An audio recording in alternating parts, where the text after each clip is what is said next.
Yo, people. How are we all doing today? I'm going to go to the comments quickly, see who we've got here. I'm sure Mike or Gary was probably first, but we have Mr. Tree instead. Hello, Fee. Hello, Gary. Wow, we have Mr. Will Exotic here. That makes a change. No longer Will, no longer the fake fan. You are here nonetheless. How are we doing? Who else have we got? My laptop is on a go slow already, so I apologize for that. So we have Gary. Hello, Gary. Hello, Dan. Hello, Katie. How are you doing? Who else have we got? Matt is here. We all ready for some odatria talk? Oh, I don't know what's going on. Hello, Katie. Hello, Matt. Hello, Touch. How are you doing? I have seen the other fake fan here somewhere. Serenity Dragons. Hello. Here he is. Mr. Riddler Reptiles. Right, we're going to do the housekeeping, guys, and then we'll get straight into this. Serpentine, how are you doing, my friend? How are we all doing? But yeah, so we're going to do the housekeeping, and then we'll get straight into this podcast. I'm looking forward to this one. We've just had a little chat offline. Offline. And I'm already smiling and going, so it's going to be a good one. But yeah, first things first, my laptop is really on a go slow, so bear with me. Shout out to the Bug Factory. Looks like your boy needs to buy a new laptop. There you go. You can subscribe to save money. Cheapest live food I have found online in... Oh, God. Don't do that because it plays music. Never mind. Cheapest live food I found online in the UK, as well as sustainably growing mealworms. They've really supported me and I support them. So massive shout out to the Bug Factory. Link in the description. I'm pretty sure if you use pools-monitors-5 on your order for live food, you get 5% off your first order of live food, and they're already the cheapest that I've found. So make sure you check them out. And then to the next sponsor is you guys. So we're going to just remove Serpentine from this. Wow, this is going to be fun because my new laptop on the horizon, ladies and gentlemen. Once Paul breeds some monitors and sells them, we're going to buy a new laptop. Yeah, so thank you everyone that supports me on Patreon. If you guys want to get behind the scenes, stuff, pictures, videos, content, like ask me questions and you're guaranteed you're going to get reply, bounce stuff back off everybody. If you're just looking to support me a little bit more, then I love you deeply. If not, it's not an issue. I appreciate you just tuning in, liking, comment, and subscribing nonetheless. So today we have someone. I think we can talk about this in a second because I can't quite remember how me and the guest today got to know each other. But it is Mr. Jonas from Roslagen Reptiles. Hello, Jonas. Oh, I have got you muted. I was so. Hello, how are you doing? Yeah, good. Sorry, I had. Yeah, I'm good. How do you remember how we ended up first starting speaking? Because we've been speaking a while now. I don't remember how we first started. I don't know. I think I do. The lights. Yeah, it was. The LED. Yeah, it was. Yeah. It just came back to me because you posted on your story some recommendations for LEDs, and I replied. Yes. I was just following you, and we've been talking quite regularly ever since, actually. Oh. So we'll get into those LEDs later on. But if you'd just like to introduce yourself, who you are, what you do, what you keep. Sure.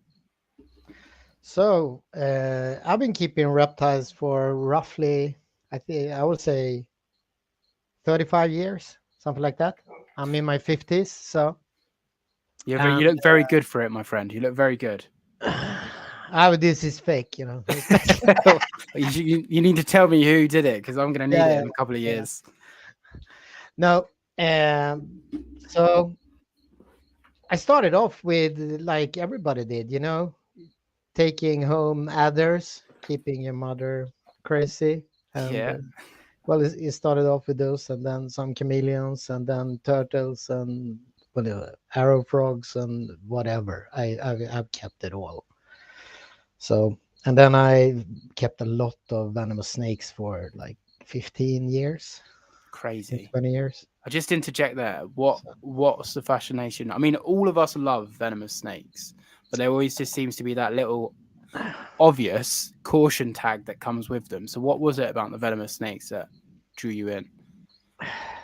I think it was my father actually. When I was pretty little, let's say like 6 or 7 years, we had a program in Sweden where there were a lot of mice and rats in the archipelago on the small islands, and they ate the birds' eggs.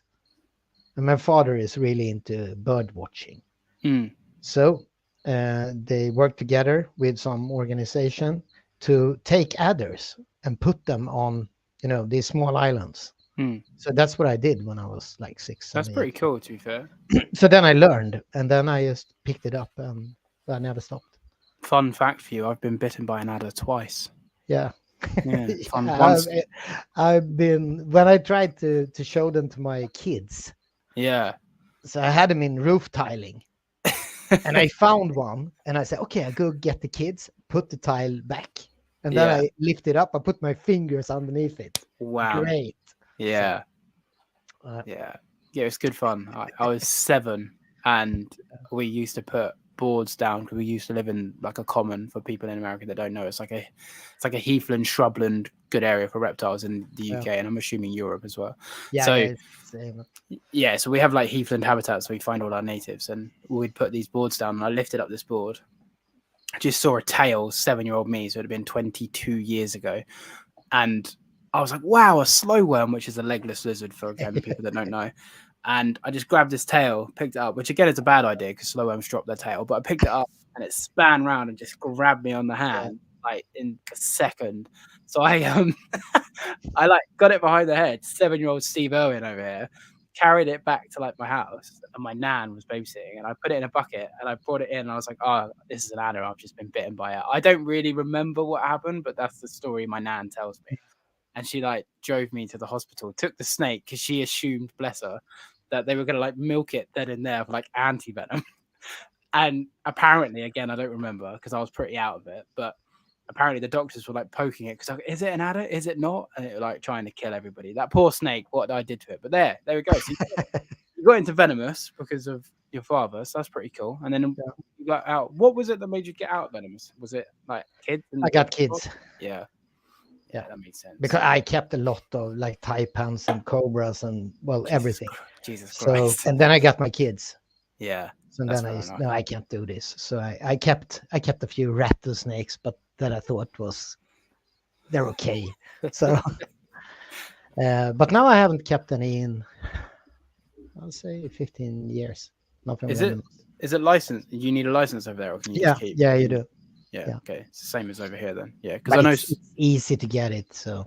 Okay. The problem now is that I live pretty far from a good hospital. So. Yeah, things with taipans and some of them are lapids, so even cobras, you don't really have much time. No, and I'm done with that. So yeah, I keep my odatrias. I keep some geckos. That's what I keep. Right, much less scary. Yeah, but it's a lot easier. So, yeah, well, I kept some big monitors as well back in the days. So I had actually a Nile monitor for 10 years. Nice. Yeah, no, it wasn't nice at all because I lived in a one-room apartment, and he owned that apartment. I can imagine. I can only imagine. We had like, I don't know, what do you call it? It was like a relationship, and he didn't like me at all.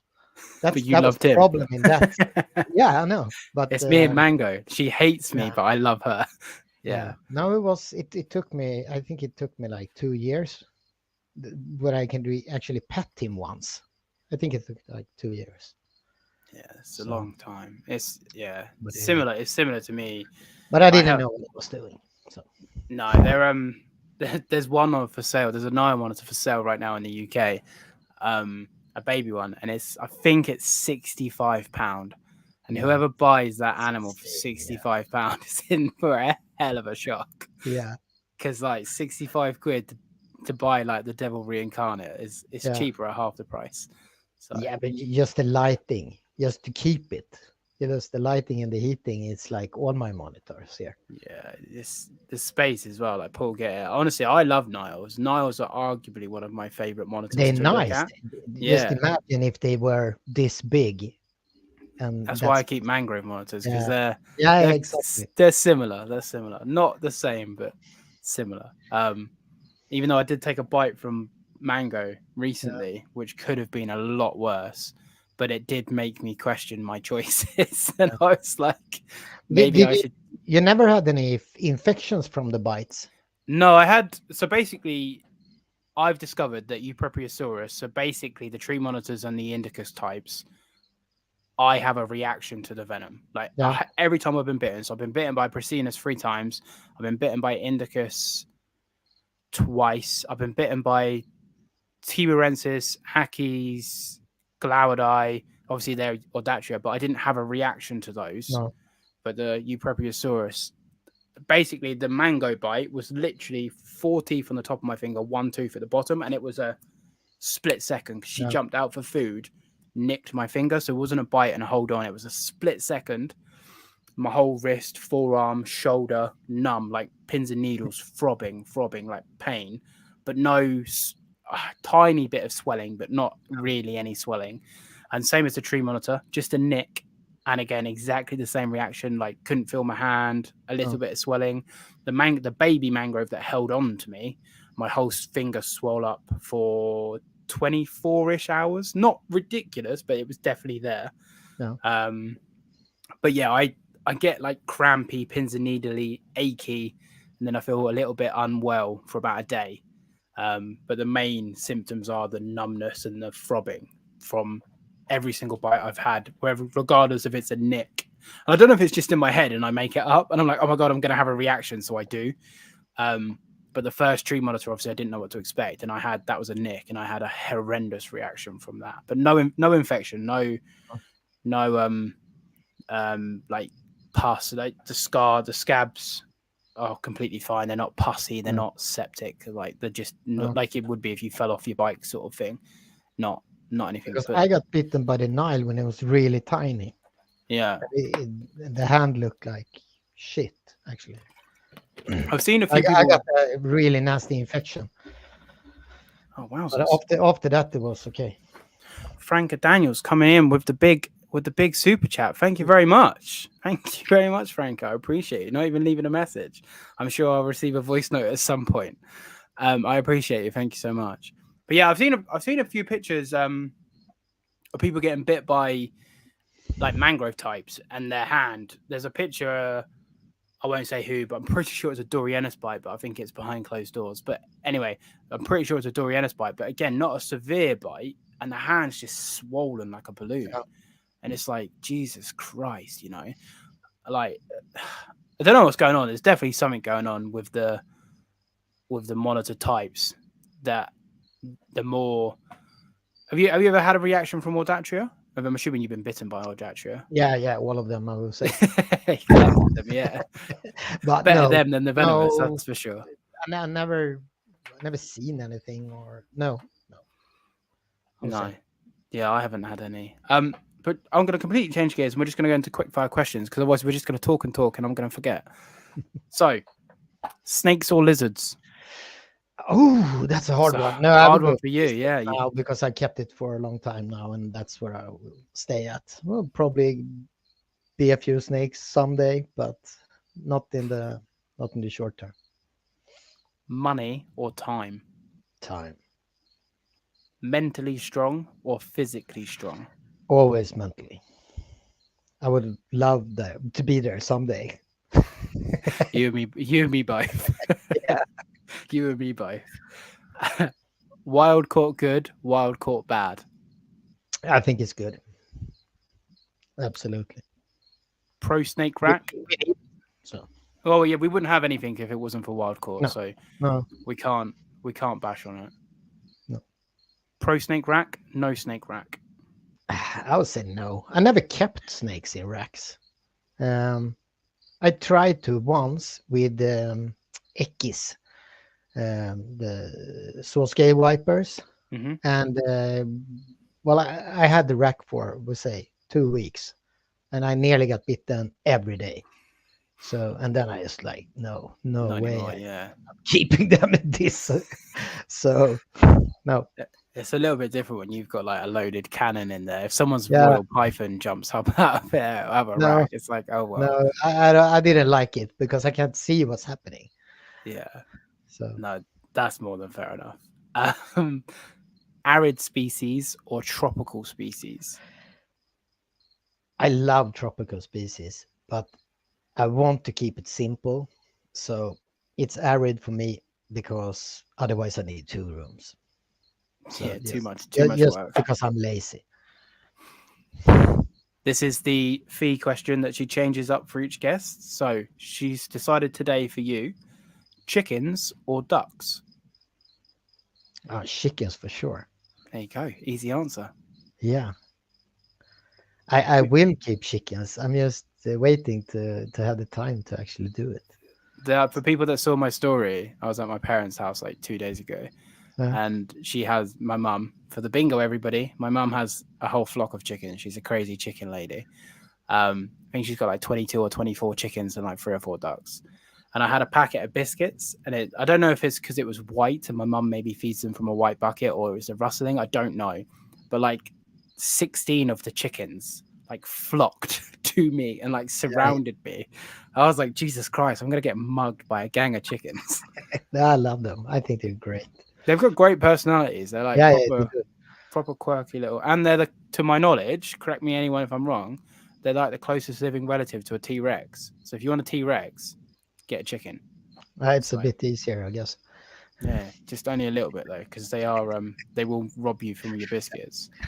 Um, big reptiles or small reptiles? I prefer the smaller ones just so because I don't have the space for the bigger ones. If I would have loads of space, of course I would keep big ones. So That's just the truth.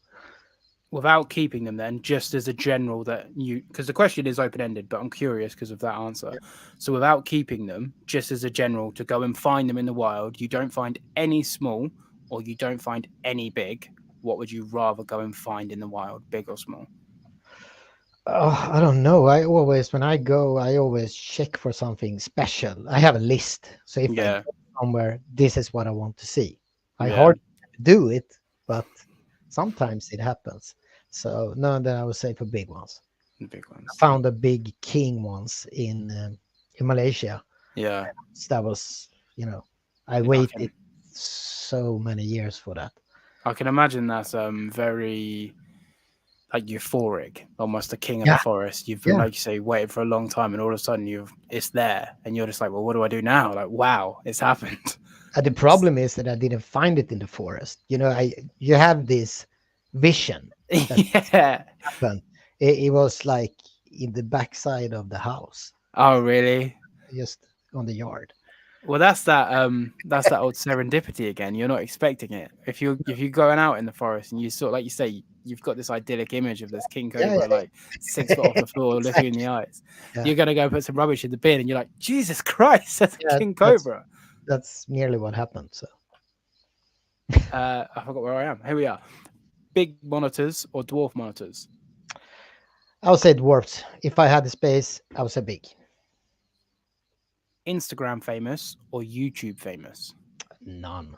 None. Yeah, I'm too lazy. Don't need it. I put up, pictures and small, I like this. I can do like 45 seconds.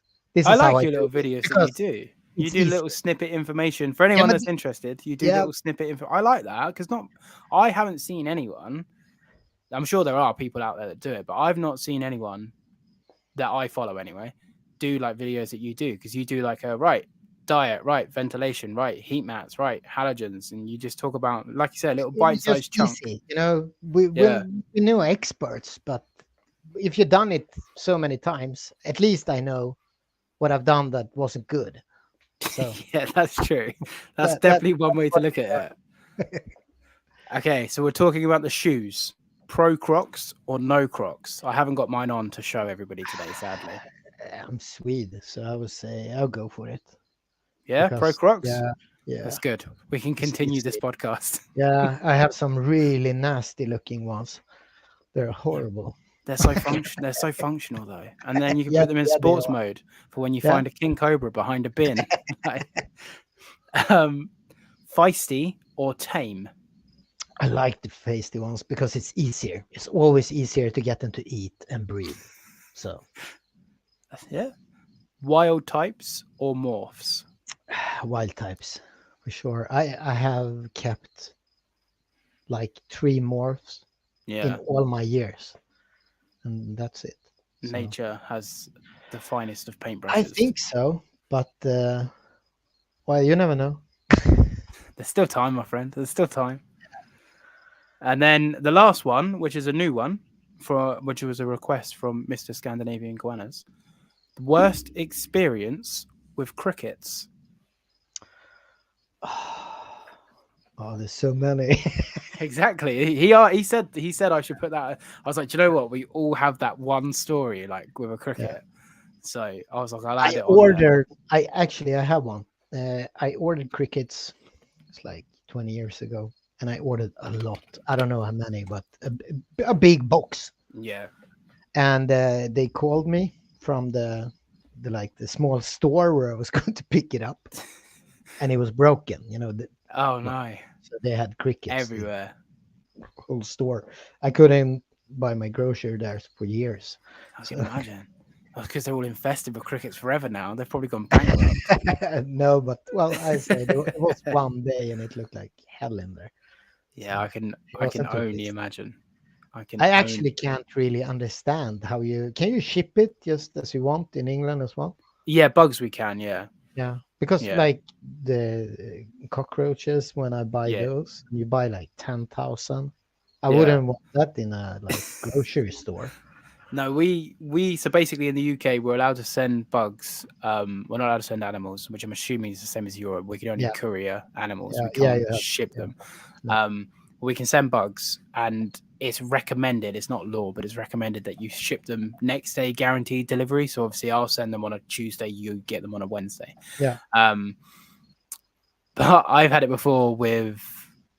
I've had it with crickets, I've had it with locusts, and I've had it with cockroaches, where the bags either come open or never been sealed, but then it's in a box. You open the box, and all of a sudden the box is Yeah. just alive, and you're like, "Oh shit!"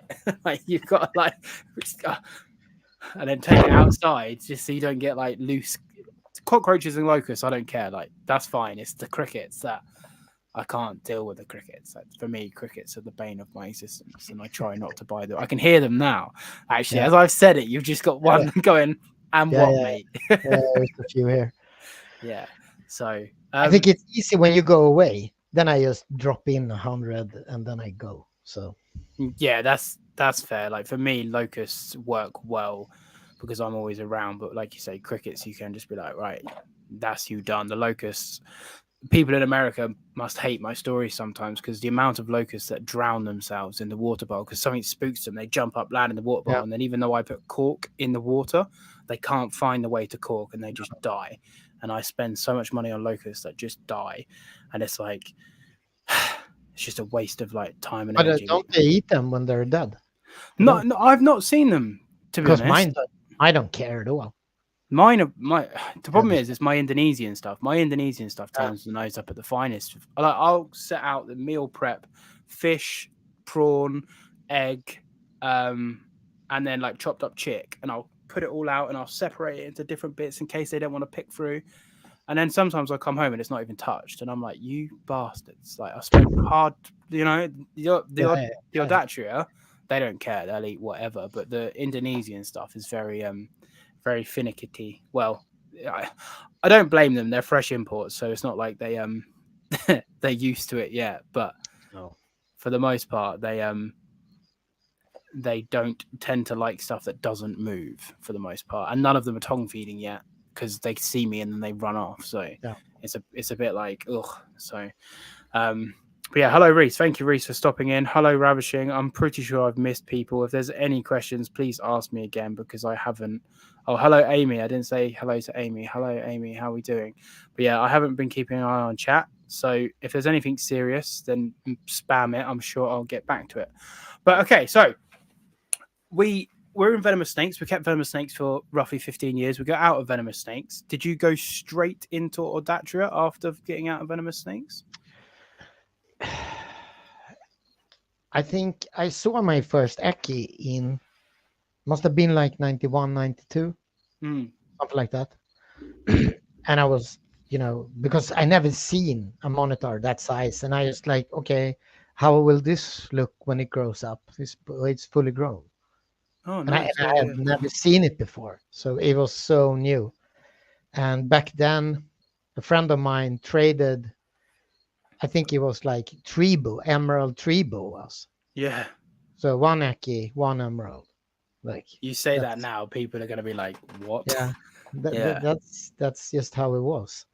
That's Um, actually mad that you remember it like that though, because I think because my brain right now has just gone. I've taken that for granted because obviously there was a point in time where I didn't realize Aki's only got say 2 foot, but because I've only ever really just kept monitors and I've not had the background, and also as well because I am an internet generation child, there's just pictures, so you don't perceive it. You go, oh yeah, well that's just what an Aki is. So I find that really nice actually that you have this memory of like seeing an Aki for the first time and being like, wow, what do they look like when they get bigger? yeah, And then having that moment, being like, whoa, this is it, you know. yeah.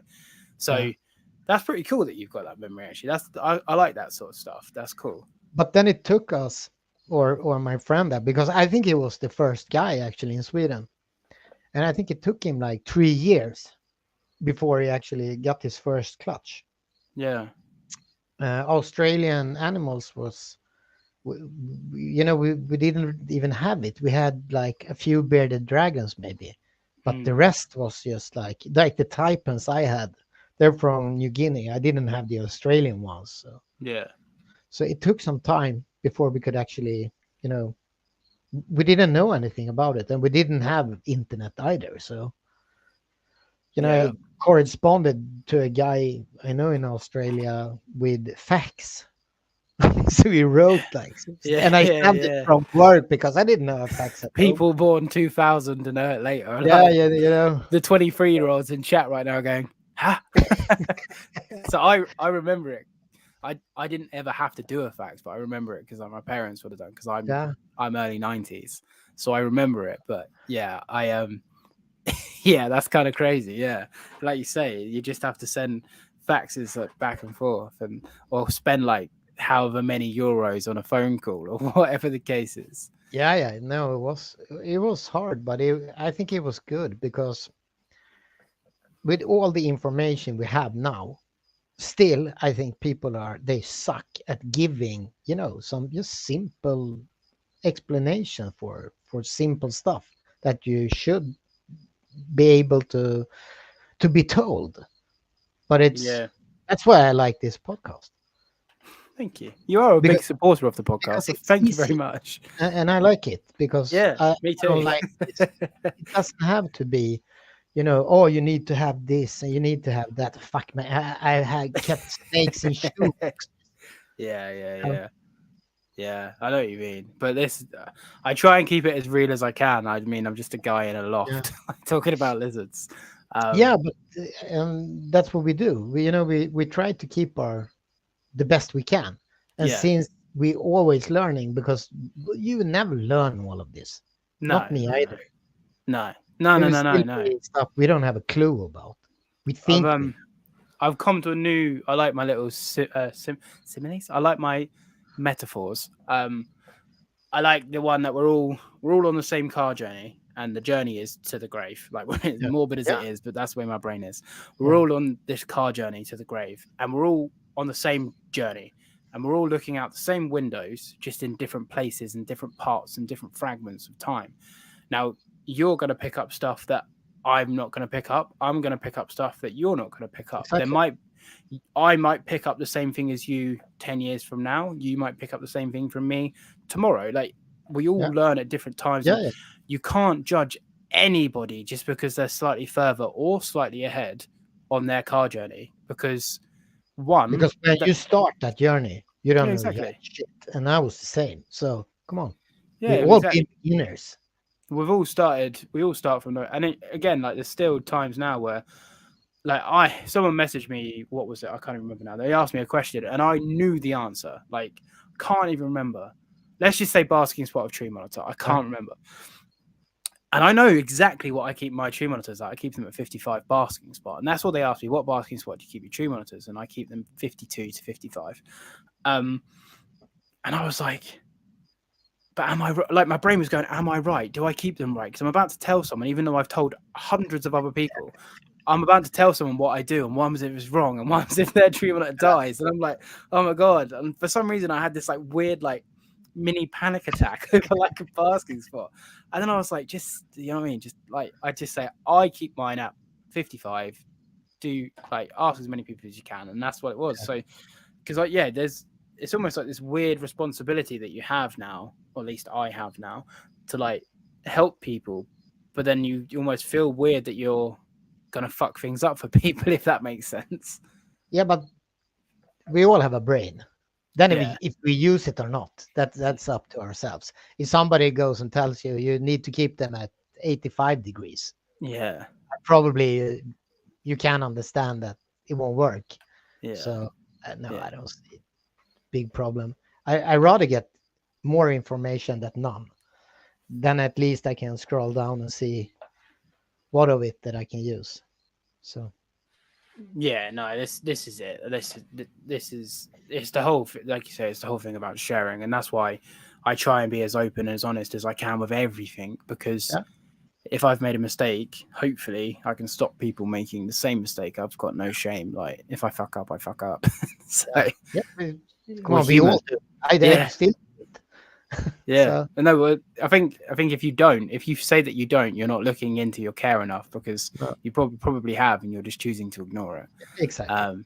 It might happen few and far between the more experienced you get, but things still happen. So of course. But yeah, so you see these Akis first time in early 90s, and then was the Aki the first dwarf species that you kept? No, it wasn't. It was Timors. Oh, actually. okay. Yeah. How did you get on with those? Because I've had those.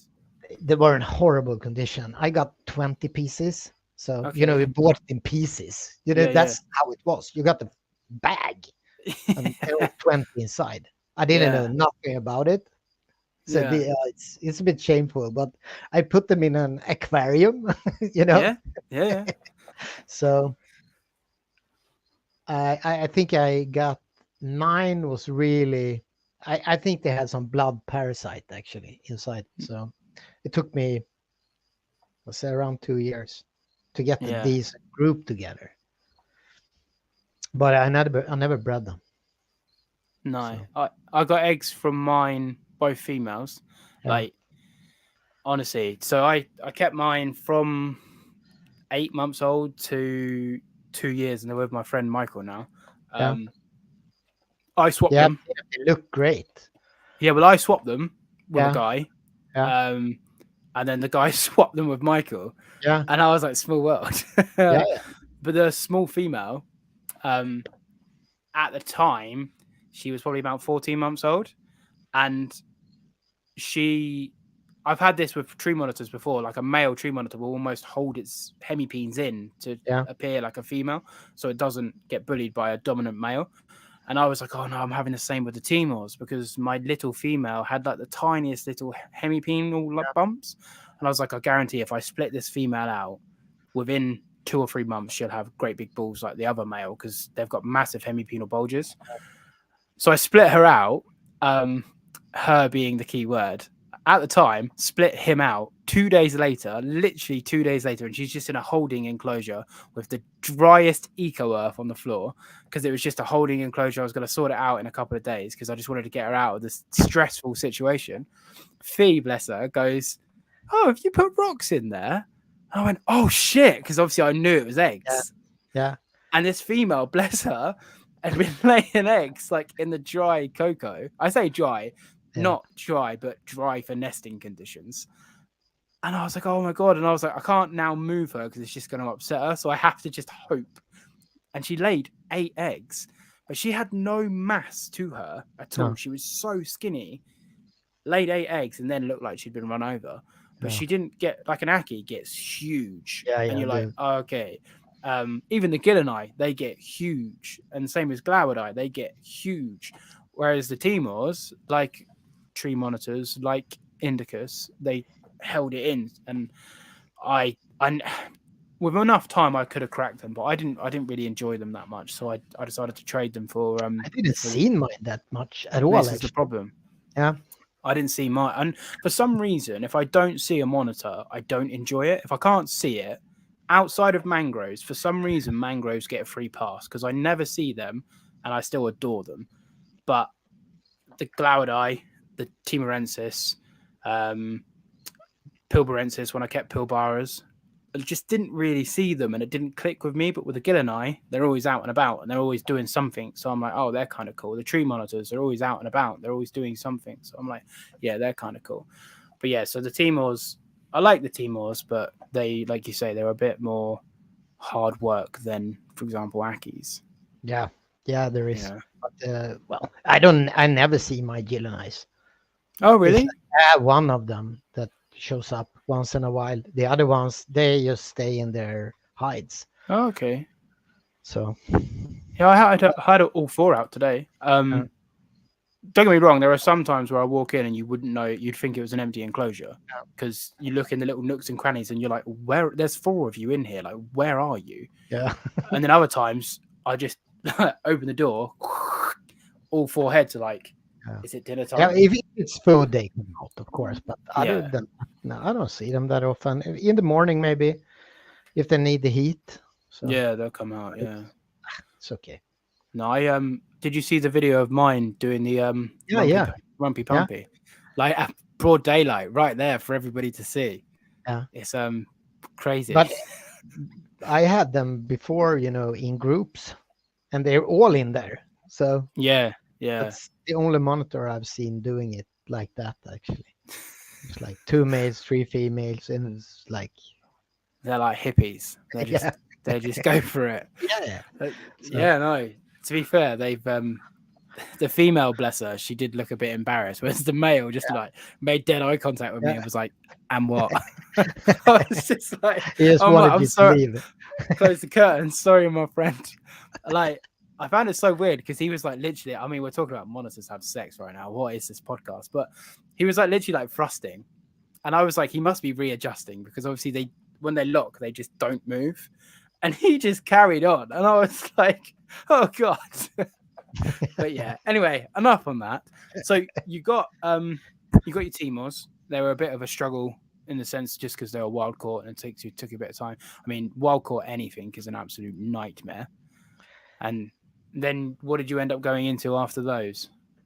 I kept a damn lot. I had, but I of course I had the tree boas, the emeralds, Mm-hmm. and the green tree pythons. I kept, I don't know, 50, 60. Okay, I don't know how many. crazy. So I So kept a lot. you've always had quite a lot of animals then. Yeah, before, not now. Now it's No, more. that's what I was going to say because now you're very Yeah, streamlined now. yeah, I have to because I know I get to a certain mass, and then I Yeah. just like, ugh.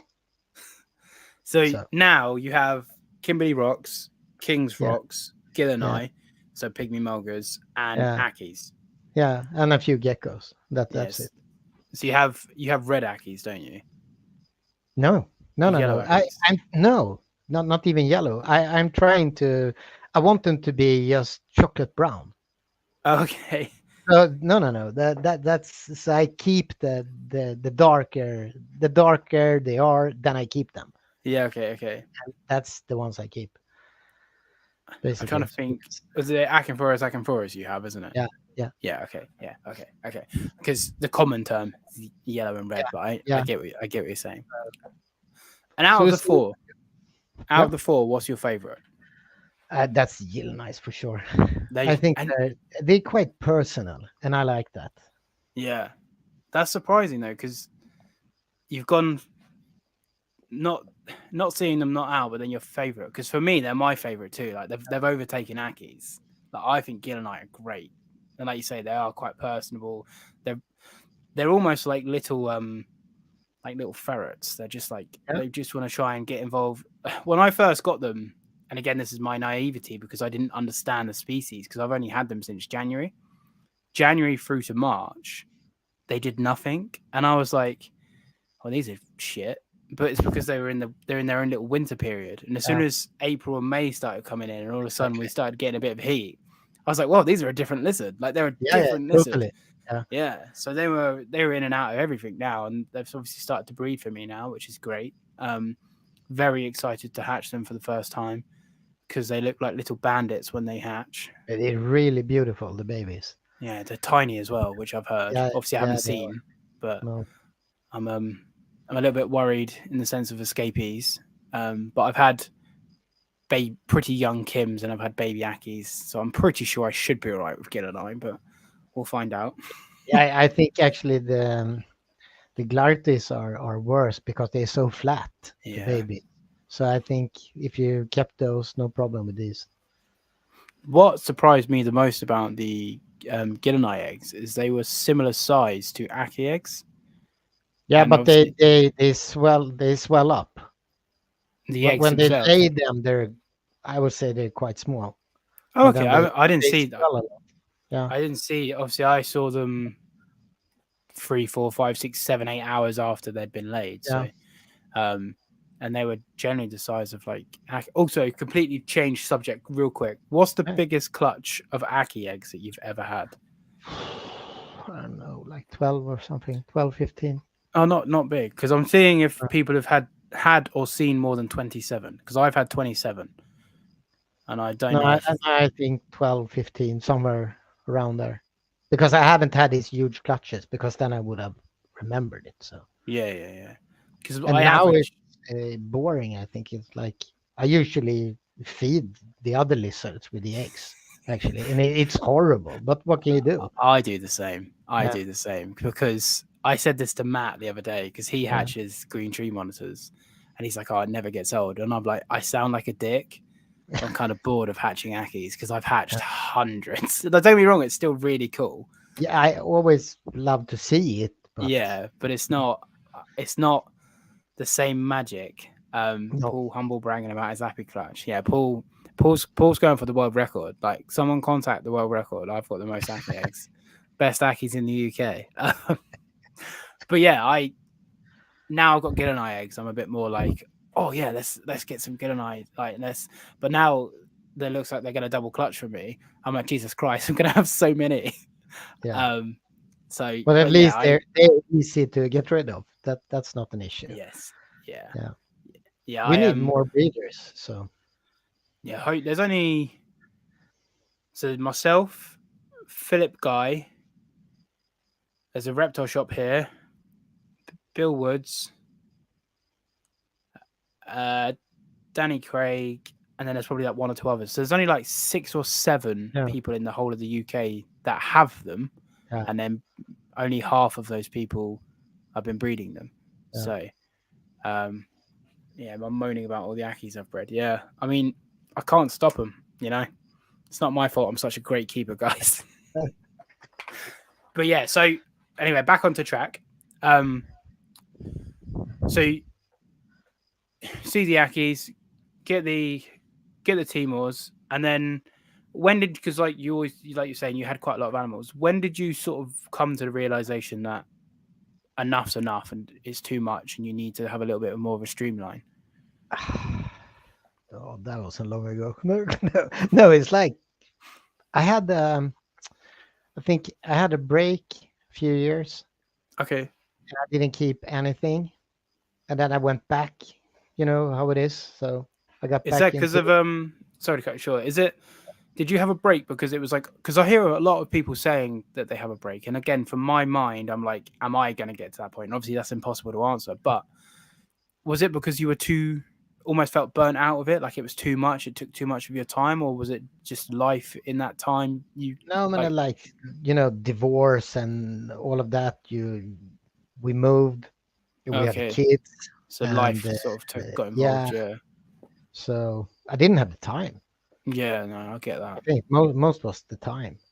Yeah, And then when I started up again, then I just take it easy. And I don't know what you think is easy, but if I can fit it in one room, then I It's think it's easy. okay. That's why Yeah. now I need to change rooms. I get a big room, but I was I going to just, say you were yeah, sending me plans recently yeah, about the yeah, I second will room. do it. So, Yeah, um, but so I will keep the same animals in that room. yeah, So yeah, yeah. I just want to give them more space and probably get rid of the geckos someday. But the geckos are, it's a great income. They Yeah. lay a lot of eggs. What species of? Because I know you have a knobtail species, don't you? Yeah, yeah, but I have the easy ones. So Nephros, Yeah. Levis levis, and what do you call it? Undersaurus, Yeah. Millie, I think. Yeah, I do have I and do then I have have one. some ones from Uzbekistan, Okay. and but they're quite similar, in hibernation like the other guys. So they work pretty good actually That was going to be my together. next question because I want some gecko species. Yeah, Um, but my room, as we were talking about off air, my room gets yeah, quite hot, so I'm worried about geckos. yeah, But you've just said your room's a similar temperature to mine. Are your geckos in the same room as your monitors? yeah. They're here. Yeah. Oh, and they do fine. Yeah. Obviously. Yeah, yeah, they do. Yeah, because I want Strophoros, which is obviously an Australian gecko. Yeah, yeah, I kept that in this room Oh, before. Yeah, oh, and that's good to yeah, know. yeah, That's good to know because your room sounds a similar temperature to mine, so maybe I can get some little geckos. yeah, of course. Yeah, so then you got out of it for a little bit, got back into it. So when you got back into it, is that sort of where the collection you have now? You've built the collection. Yes, Yeah. So okay, because then well I know what I wanted. So we've got the girlfriend on board, so we're all good. Green light, go for geckos, everybody. Um, so when you started back up, you knew what you wanted. You knew you wanted the dwarf monitors, a few gecko yeah, species, and and that's then it. and You know, lesser animals, so you can be a bit more one have a bit more time, and two be a bit more intensive. what I want to do is, but I get really bored of, every animal in Sweden comes from the same parents, and so I wanted to keep.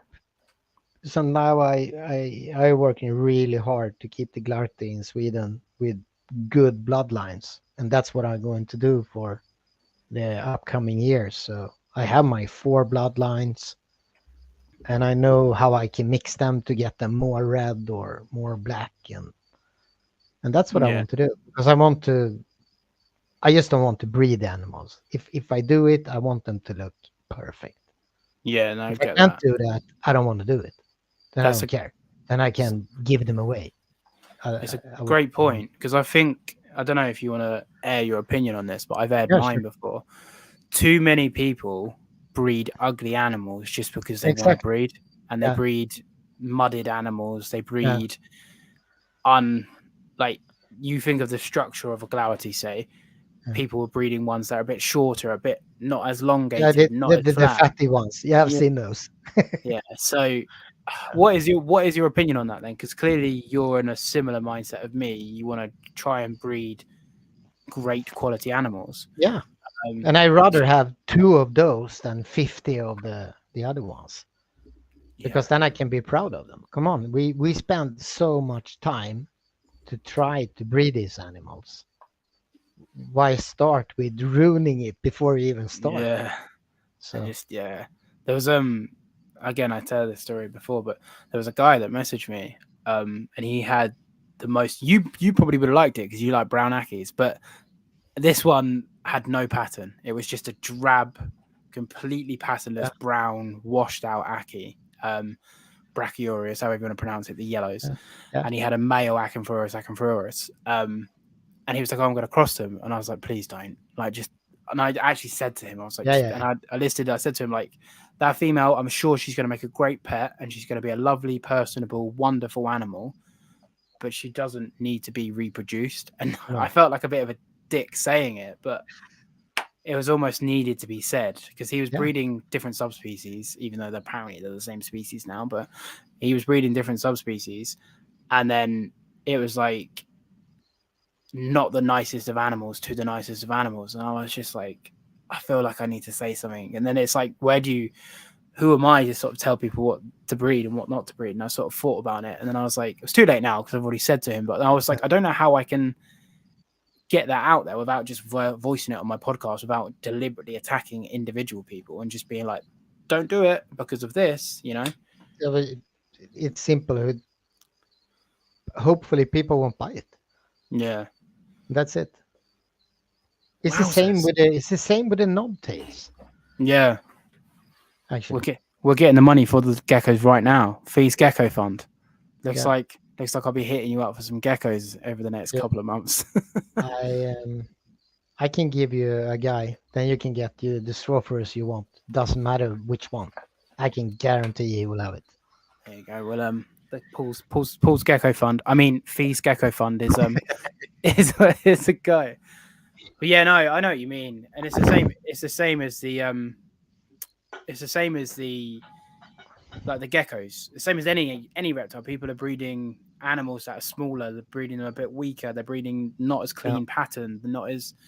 But it's clear that you have this vision of obviously how you want your animals to look. And is that a personal opinion in the sense of for example, I like really burgundy Kimberleys, so I would breed burgundy ones. Or are you trying to get closer to the wild, or are you just going, I think these ones are the best, so I'm breeding these No, ones? it's just the ones that I like.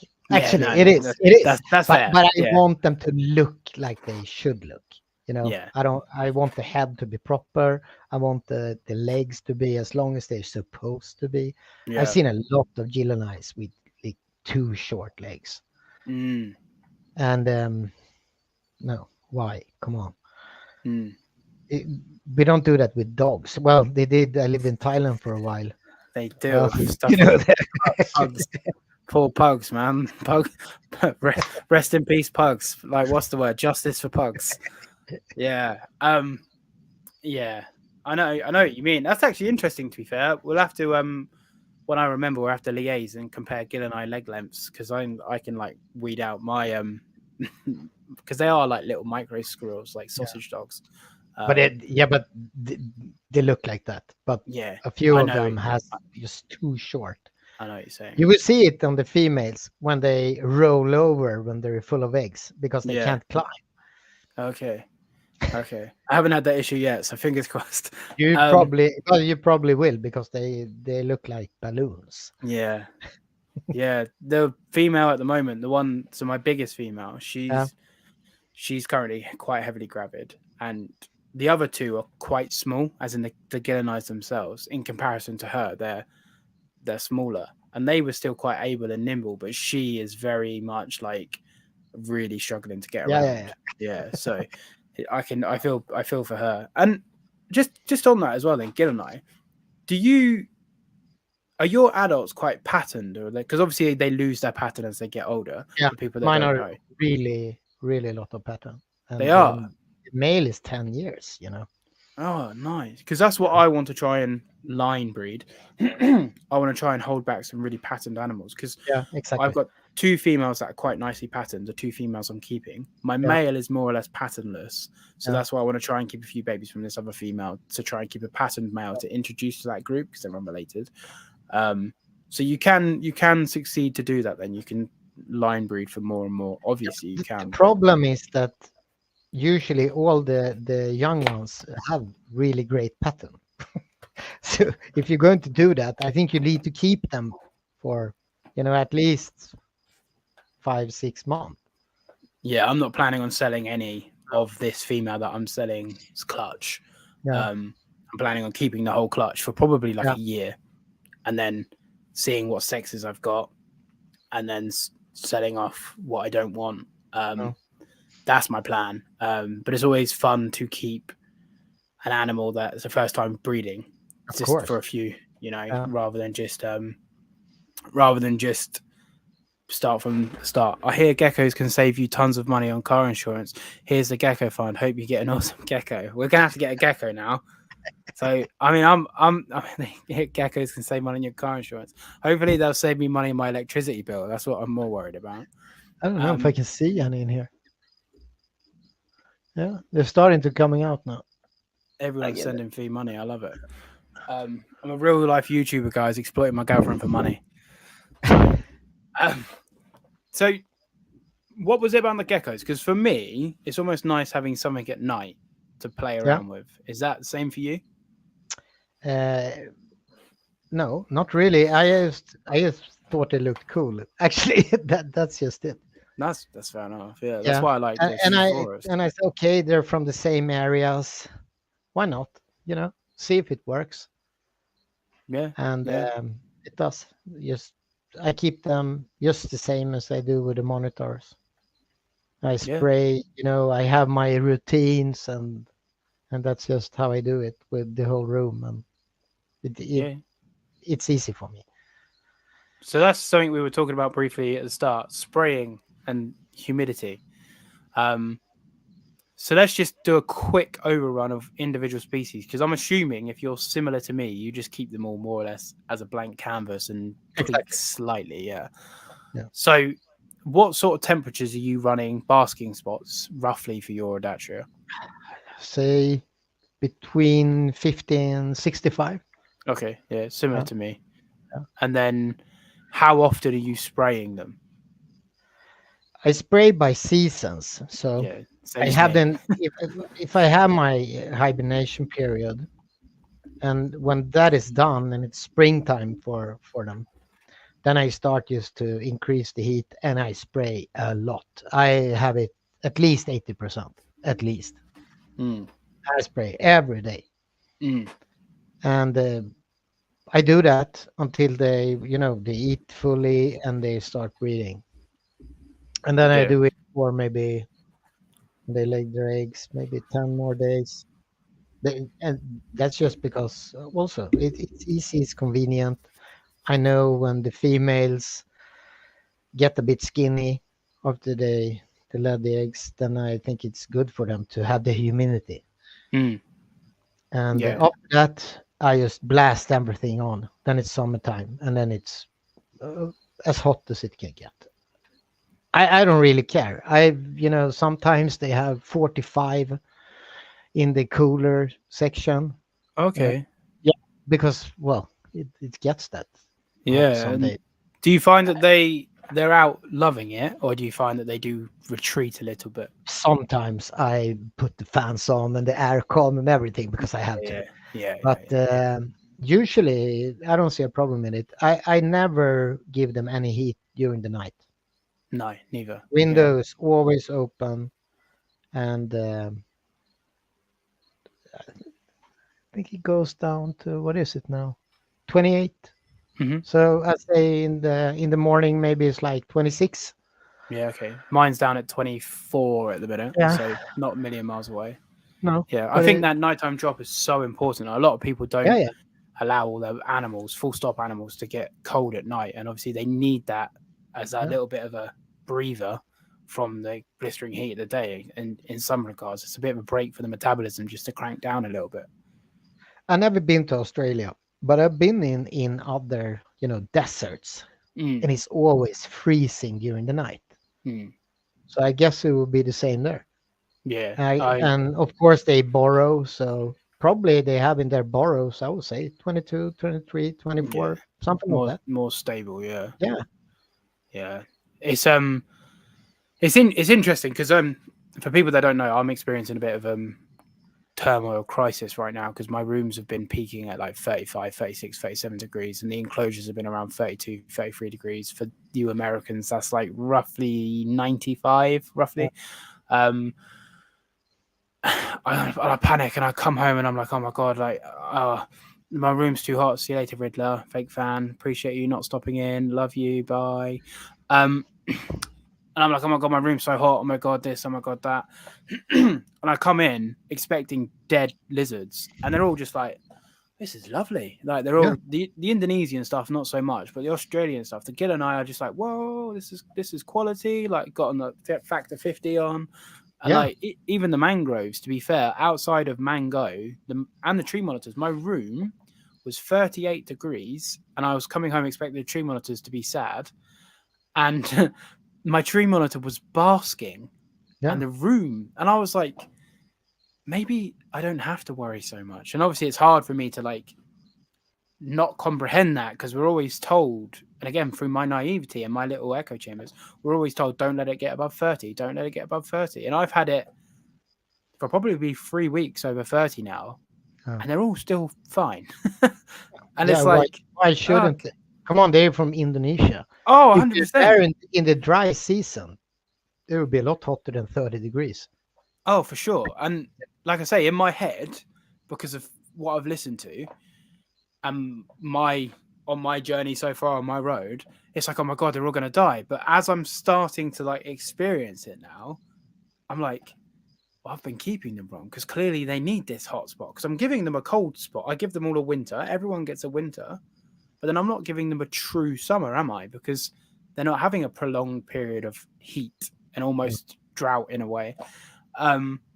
So it's really got my brain thinking lately about how we keep, because like you say, you're comfortable with it. You're like, yep, it gets hot, they're fine because you've been doing it. Whereas I've not been doing it and my room's making me do it now. So now I'm just like, oh, okay, I'm going through these motions for the first time. And it's worrying, but like you say, the animals are built for it. They're not temperate species that don't experience it. They're all experiencing these temperatures at some point or another in the wild. And as long as you're on top of fresh water, then you go to go. Yeah, And also we have the seasons, so it's so easy because in the winter time where I live, it's really cold, and I can just benefit from it. Yeah. So, and also with the light, I think the light is really important because I would say Australia has a lot more. English is not my native language, but you speak very well. But they have their The lux, they the have output. longer sun hours every day. Yeah. Yeah. So here in wintertime, the sun goes up like 9 o'clock in the morning and it goes down at 3 o'clock in the afternoon. So it's 6 hours, Mm. and then it's dark. Yeah. And I think it's perfect. For it's perfect for them. Yeah, you're not. Because I don't keep any lights on, not at all. Yeah. I can keep one UV maybe sometimes, and I have a window, so that's the light they're getting. What sort of temperatures are you down at in winter? I want to go down below 18. Okay. I would prefer 16, but I can't do it because I work in here. Like, because I'm sitting with the computer all day and my finger gets so damn cold. Yeah, I can So imagine. Yeah. that's why. Yeah. Otherwise, 16 would have been perfect, I think. I don't know. Ask an Aussie. So my room, I was speaking to Frizy about it. Yeah, My room gets down to 16 at night in the yeah, winter and yeah, sits about 18 to 19 in the day in yeah, the winter. yeah. And he was like, yeah, just leave it. Yeah, I think it's perfect. Yeah. So, And I might try it this year. I might actually, I said to Freezies, I said to him, I'm going to try it this year with the Ackies. yeah. I'll be completely honest, and you're going to call me an idiot. Please call me an idiot. But I'm scared to do it because obviously I've never done it. Yeah, but we all are. But Yeah. And you need to try it because they would benefit from it. 100%. I'm going to And do it this of year. course, they will be, I would say they will be a lot better shape when you pick them up again. No, 100%. I'm probably going to Yeah, leave the UVB on yeah, during the day, but like you say, just yeah, have a yeah, photo period of like 6 to 8 hours. Because in the UK, we're probably about 8 hours of daylight yeah, in the winter, yeah, and then about 14 hours of daylight in the summer. yeah. So right now it's 9 o'clock at night, and we still go Yeah, of outside. course. Yeah, Yeah, so I think I just need to stop being a dickhead, and I need to let my room determine what I'm trying to do, and then just yeah, follow my seasons. Because I season all my animals anyway, but I probably do it to a marginal rather yeah, than an extreme. And I think I do need to just take the plunge into the next step of my keeping and do that extreme and drop the Ackies, drop the Gillenai, yeah. allow them to get really cold, allow them to have no basking, maybe for like an hour, if that, and then just them for a month or two. How long do you winter yours for? Is it 2 months? It depends on the weather, actually. Okay, so The you weather once outside. once you start to warm up, your lizards start to warm up. Yeah, Yeah, makes sense yeah, and because you're not fighting it. it's been working. I did the same with the tree pythons Mm. because the ones I kept, they they really liked it in the wintertime when it went down to like maybe I didn't have that cold, maybe like 22, Yeah. and I think they really benefit from it. So and they, when I had a lot of rattlesnakes, I just put them in the basement. Yeah. So it was really Cold. cool down there. It was perfect. So Yeah, my tree monitors and my mangroves at night in the winter go down to 16, 17, 18 degrees to no detriment. I've seen the mangroves deliberately going to pick out cold, deliberately going to pick out cold spots, like with a breeze and stuff. So I do think a lot of people worry, myself included. I'm probably you've probably got the average keeper that keeps their animals at 24 stable, 24/7, and then you've got me that's like, okay, we'll let them drop to 18, but in the day we'll ramp them back up, and then we have people like yourself or Frizy where I need to get to just cut them off. Just that's fine. And I'm when I'm telling people who keep their animals at 24 at night, I'm like, nah, let them drop to 16. They're looking at me like I'm a crazy person, yeah, and now I'm almost them. But like looking at you and Freezy going, what do you mean not give them any lights? Because obviously I've never done it, but I'm yeah. going to this year. I'm going to, as we start getting colder, I'm going to start dropping off the food. I'm going to start dropping off the photo period. And as we get into like November, December, maybe like January, depending on the winter, I'll just cut them off for like the month. For me, it depends on when I'm going to vacation. This is it. Yeah. So you don't have to worry about lizards. Yeah. No, exactly. Yeah. It's easy living. Yeah. Okay. So then again, sort of changing gears, but not really. Let's talk a little bit about Kingorum, the King's rock monitor or the long-tailed monitor, I whatever you haven't want to had call them them. for that long actually, but I think they starting to. I think they will start to breed now. Actually, Hmm. I was hoping for it next year, but Is well, that because they're too young, or is that no, because no, no, they're breeding now. yeah? But I didn't thought they would do it that fast. Okay. They're only around 8 months. Oh, okay. So you wanted them to be a little bit older. I see. Yeah, Yeah. Yeah, I had a couple of people here. I think I said to you actually. I said to yeah, someone, but yeah, there's a couple. yeah, There's a couple of people here that have been breeding them at 8, 10 months. yeah, How are you finding if they're only 8 months old? How long have you had them? Like 6, 7 months, I guess. yeah, something like that. Yeah. How are you finding them in comparison to everybody else? They're really easy.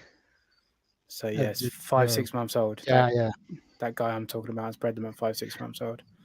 But yeah, so that because Matt's got a group, it's looking like he has a 1.3, looking like. Um, so yeah, you're finding them. How are you finding behavior wise? Because I've seen that they do a cool like tail twitching behavior when they're hunting. Not yeah, yeah, yeah. always, but I've No, seen it. but they're really bad hunters. I would say Oh, for okay. when they were smaller. Now Yeah, they've learned, but I was really frustrated in the beginning because they wouldn't hunt, yeah. and I never seen that with a monitor. Never. They didn't hunt. They want me to take a pin Like a set. yeah, like a cricket, crush cricket, and Yeah, be like, here you one go, sir. each. Yeah. So it took me forever, but now I can just toss the food in there and they run around like crazy. So Yeah, I think Matt's has always been. I've only ever seen King Gorum 3 times in person. yeah, Twice of which being Matt's. Um, but I think Matt's have always been like crazy. Just throw food in, and they've always yeah. gone. I think his were a couple of months old when he got them. But yeah, they do excite me because you can do a lot with them in the sense of What I don't like is that they're so damn fast. yes, They're small and they're really, really fast. And yeah, I keep mine in these bottom enclosures. That's I should have kept them upstairs. I don't know yeah, why I did that. So yeah, someday I will collect them. The problem is that I have fixed backgrounds in these enclosures. So I don't know why I did that. I never do that. I usually just do rocks and Mm. pile them up together, because when I want to clean them, I just take it Take them out and out. Yeah. wash it. Yeah. With these, I didn't, and I think I will have to. I will lower them out, so I get them out there. I can get rid of the backgrounds and just put my rocks in there. Yeah. Matt had to Yeah, chamfer like a wedge on his door because you yeah, can get yeah, like, yeah. yeah, I they're can um imagine. they're a Um, nightmare. Gil and I are tropical.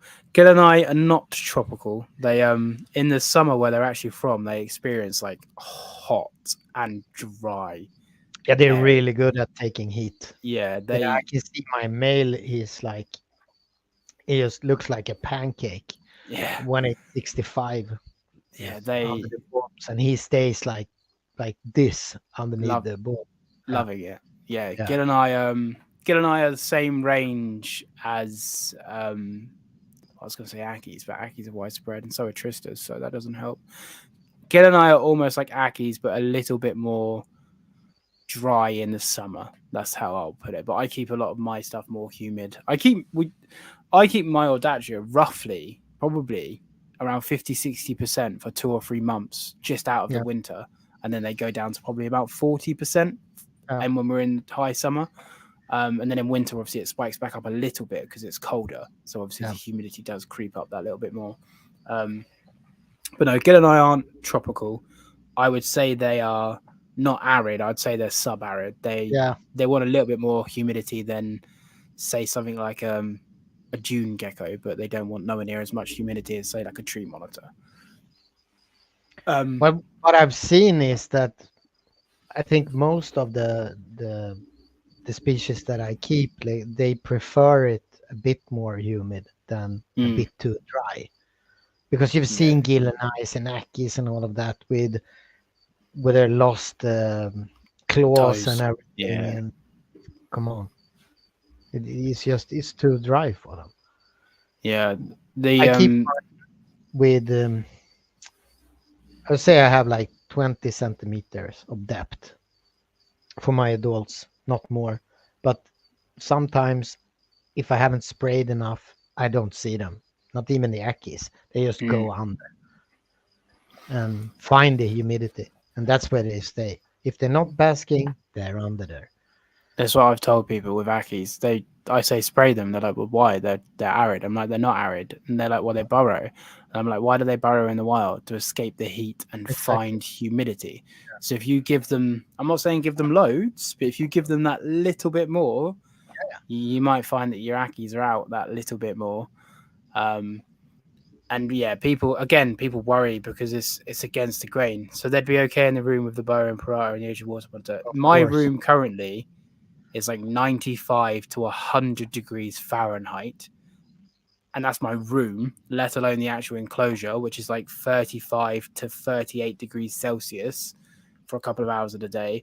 And my gill and I are firing on all cylinders, but not in the sense of stress, just in the sense they're like people on holiday at they've never been to a beach before. They're just running around like little crazy people.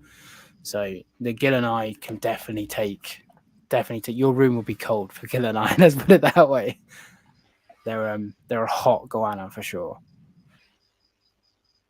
No, it's easy. I keep all of mine in the same matter. It doesn't matter which one, you know.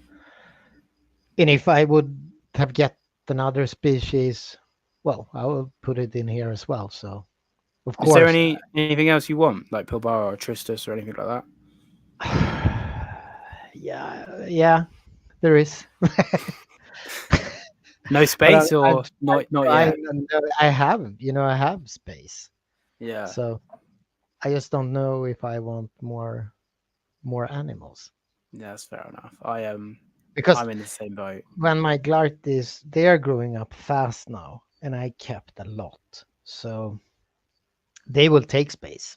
I Mm. know that enough. If I'm going to have 9 adults, I need the space. So that's why I need to do the bigger enclosures, and I want to do them so I can put them all together. Mm. So it would be three. It would be 180 centimeters wide, and now I actually checked. I can do them 2 meters wide. Okay.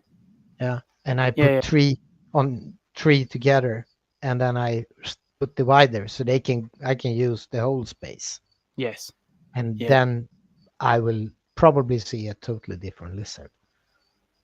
yeah. I see what you're saying. I see what you're saying. Just quickly on this, just quickly, Mike, because we touched on it. So sorry to have to do it quickly, but my room in the summer gets down to like 22, 23. Jonas is about 26. I think you said it gets down in the summer. Yeah, I would say in the morning it will be down to like 25. Okay, and then in the winter, 16 degrees Yeah, is what we're hoping at for. the best. Yeah, Yeah. So, and then I'm not worried. I'm more worried about the humidity than the heat. It's good to know. Thank you, Kayla. Has been poking me about good, and I thought it would be too humid. No, I mean the enclosure as well, because what you have to remember is even if your room is humid, the enclosure is going to be so hot that it's going to burn off humidity yeah, anyway. So you'll probably have to spray the enclosure to up the humidity for the Guinea because their enclosure is going to be that hot. Obviously, depending how big, if you have a massive enclosure, you'd be okay because your room humidity will seep in. But if you've just got them in like a, I don't know, minor and a 4 long, 3 tall, 2 deep, that's too small to hold the humidity of my room because the heat is too much. So you either have to have a massive enclosure and then your room's humidity can take care of it, or you're going to have to spray them anyway. Um, so we haven't really spoke on Glowerty. We've spoken on the Kings. We've spoken a little bit on Gillenai. Kimberly Rock Monitors seem to be a fan favorite of everybody. Obviously, they're a fan favorite for yours because you've just said you're planning on having 9. Was it 9 you just said? yeah. I think I would keep 9. Yeah, How are you finding the Kimberleys? I think they're funny because they always watching me. Mm, It's like my watchdogs. You know, they're always there. They always come out. I see yeah. them all the time, and they're running around like crazy. And now they're starting to, because I have been, collecting from different breeders, so trying to make a good group actually. Yeah, I And remember you saying to me about and your now they bloodlines. they seem to, they have their places. Uh, I still have, I have some. I need to make two groups because I have the really red ones. Mm, Then I have don't tell the me more black that. and yellow ones. So I will do two groups. Yeah, Yeah. and then So line breed, keep them yellow, keep them yes. red. Yeah, Yeah. Well, I try to. We'll see yeah. how it No, that goes. makes sense. Yeah, So I am getting out of Kimberleys myself, but if I were to get back into them in the future, like my male is really burgundy. He's really yeah. red. He's really nice. My female has some high yellow on her tail, where the right above the cloaca where the body meets the tail base. It's like Yep. the yellow spots are like luminous. It's stunning. Yeah. They're nice animals, but I just need one. I need the space, and two. I need the funds Yeah. to do the other builds. But a lot of people do like Kimberly Rocks. There's something very unique. They're almost tree monitor esque in their build, but just Yeah. flat. Yeah, I really like the way they look, and they're funny. They're just funny. yeah, My they're big flat. male, he's when I take him out, or I shouldn't say that. I don't take him out. He actually blasts at me Yeah, comes because out. he's Yeah, so hungry. yeah, yeah. Um, but he's cool. He gets out and wanders around, and when he get his food in his mouth, he goes back. He just takes the food and runs into his cage again. They're So fast as well, though, Kim's. For a they biggish really, monitor, they're very uh, fast. but the Yeah, kings they are yeah, worse. because they're just like I don't know. They're on like I was gonna say steroids, but they're Yeah, on speed. Like they're yeah. The ones I saw, the guy I went to pick up the baby Kims, and he got like a little cockroach, and he was like, "Watch this." And the two little kings are just minding their own business, just like, and he threw it in, and they both just went, and then they were like, "Boom," and I was like, and he was like, "Yeah, I know." And then he was like, "They're gonna fight, so I'll throw another one in." And it's just out, and I was like, "I need them. Like, I yeah, need them. Like, they're just so far. Like you say, they teleport.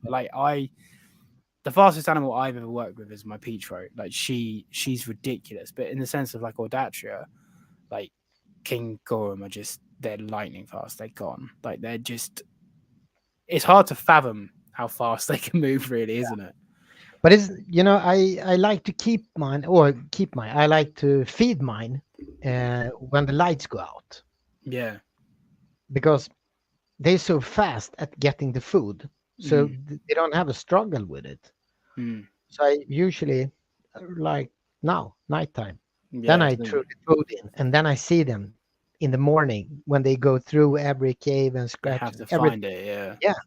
Yeah, That's a good tip. To be fair, that's a very good tip because, like you say, when you throw it in, it's cleaned up. it's gone in like 2 minutes. They're done, and then they just stay there the whole day. And I, Yeah. I like to see them, just have something to do in the daytime. So if you were going to recommend, for example, I'm a complete novice and I'm really into odatria, and I say, right, message you now, Mr. Roslagen Reptiles. I'm looking into getting odatria. What do you recommend? What's the two pieces of advice you'd give me, and what species do you recommend? Okay, I can say for reptiles, you should always keep what you want to keep. Yeah. Don't buy something. What I hate is when people, I want to learn, so I will buy this lizard that I don't want, keep it, Yes. or because you won't keep it if you don't want it. So you will Preach. keep it for a year, for like a fucking, I don't know what you call it. Like Uh, I don't do temp. that. So Yeah, temporary. Like read and just do it. yeah, Odatria doesn't matter. They're all easy. yeah. They're all much the same, aren't they? They all Yeah, have their own little quirks, but they all yeah, are yeah. But much the same. you figure it out. Yeah. So they're hardy lizards.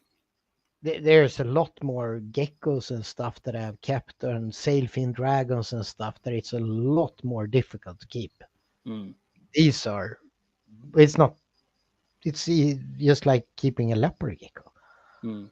So Yeah, yeah. You give know. them the proper lighting and the proper humidity and the heating, and you're done. But Yeah. it comes with all reptiles. When I was into the tree pythons back in the 90s, it was like, oh, you can't breed them. You can just Mm. take it easy and do your time. And everybody said they would die because they were all wild caught back then. Yeah, yeah, yeah.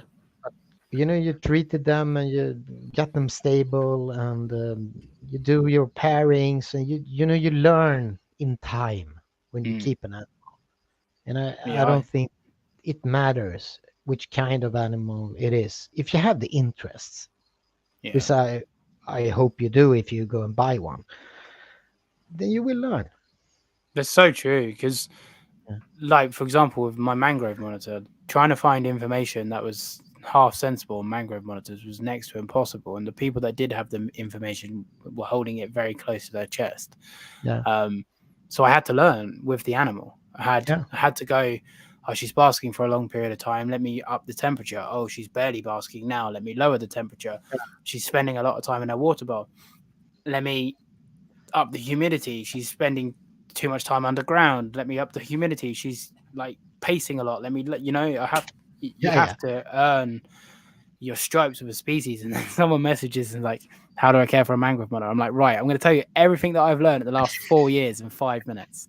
Um, But I think also when we do changes, what I did before that I often did was I tried around so much. mm, So suddenly the animal doesn't even understand if it's winter, summer, or rainy season, or it didn't have a yeah, clue, because you got 1 week of hard rain, then you burn you out. just hot. Yeah, Yeah. dry as. So Yeah, just give them the time, yeah, and and that's give yourself the time to just, okay, now we keep them like this for a month. We see how it goes. Just look at them, I you think know. uh, I think a big mistake people make, and myself included, I have made this mistake. I'm trying to be conscious not to do it anymore. But even as a experienced keeper, for example, let's just say Fee's Gecko Fund happens and we buy this gecko. I don't know what gecko we're going to buy, but let's say we buy a gecko. Let's just say it's a gecko I've never owned before. It's going to take me a few months, 6 months, say, to dial that gecko into a place where I'm happy to get it onto a proper schedule. But within that 6 months, if I decide to buy two other new species, all of a sudden I can't no longer focus on this gecko and learn this gecko because I've got a tortoise and then I've got I don't know, a snake. Let's not get. But people get so excited and they buy all these new animals. And I've done the same. Yeah, we've all done it, but it's it's almost like worth it if you're going to do it. Buy 3 geckos of the same species because at least you're learning them all together. And then it's just a bit more rubbish if you don't enjoy them and then you've got to move them on because you've got 3 of them. So you're probably better off just buying the one. But then that's why it comes into get what you want, not what someone else has told you. Exactly. Yeah. So let's talk a little bit on the lighting then, because obviously because I can't remember exactly what your story was, but it was something like I want some recommendations for LEDs or something like that. Yeah, because I wanted it brighter. Yeah. So what was that? I watched one of your videos. Yeah.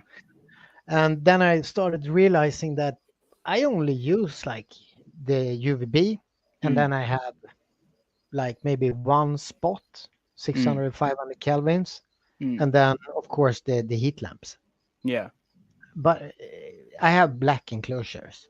Yeah, so it doesn't help. The interior is really, it's really dark.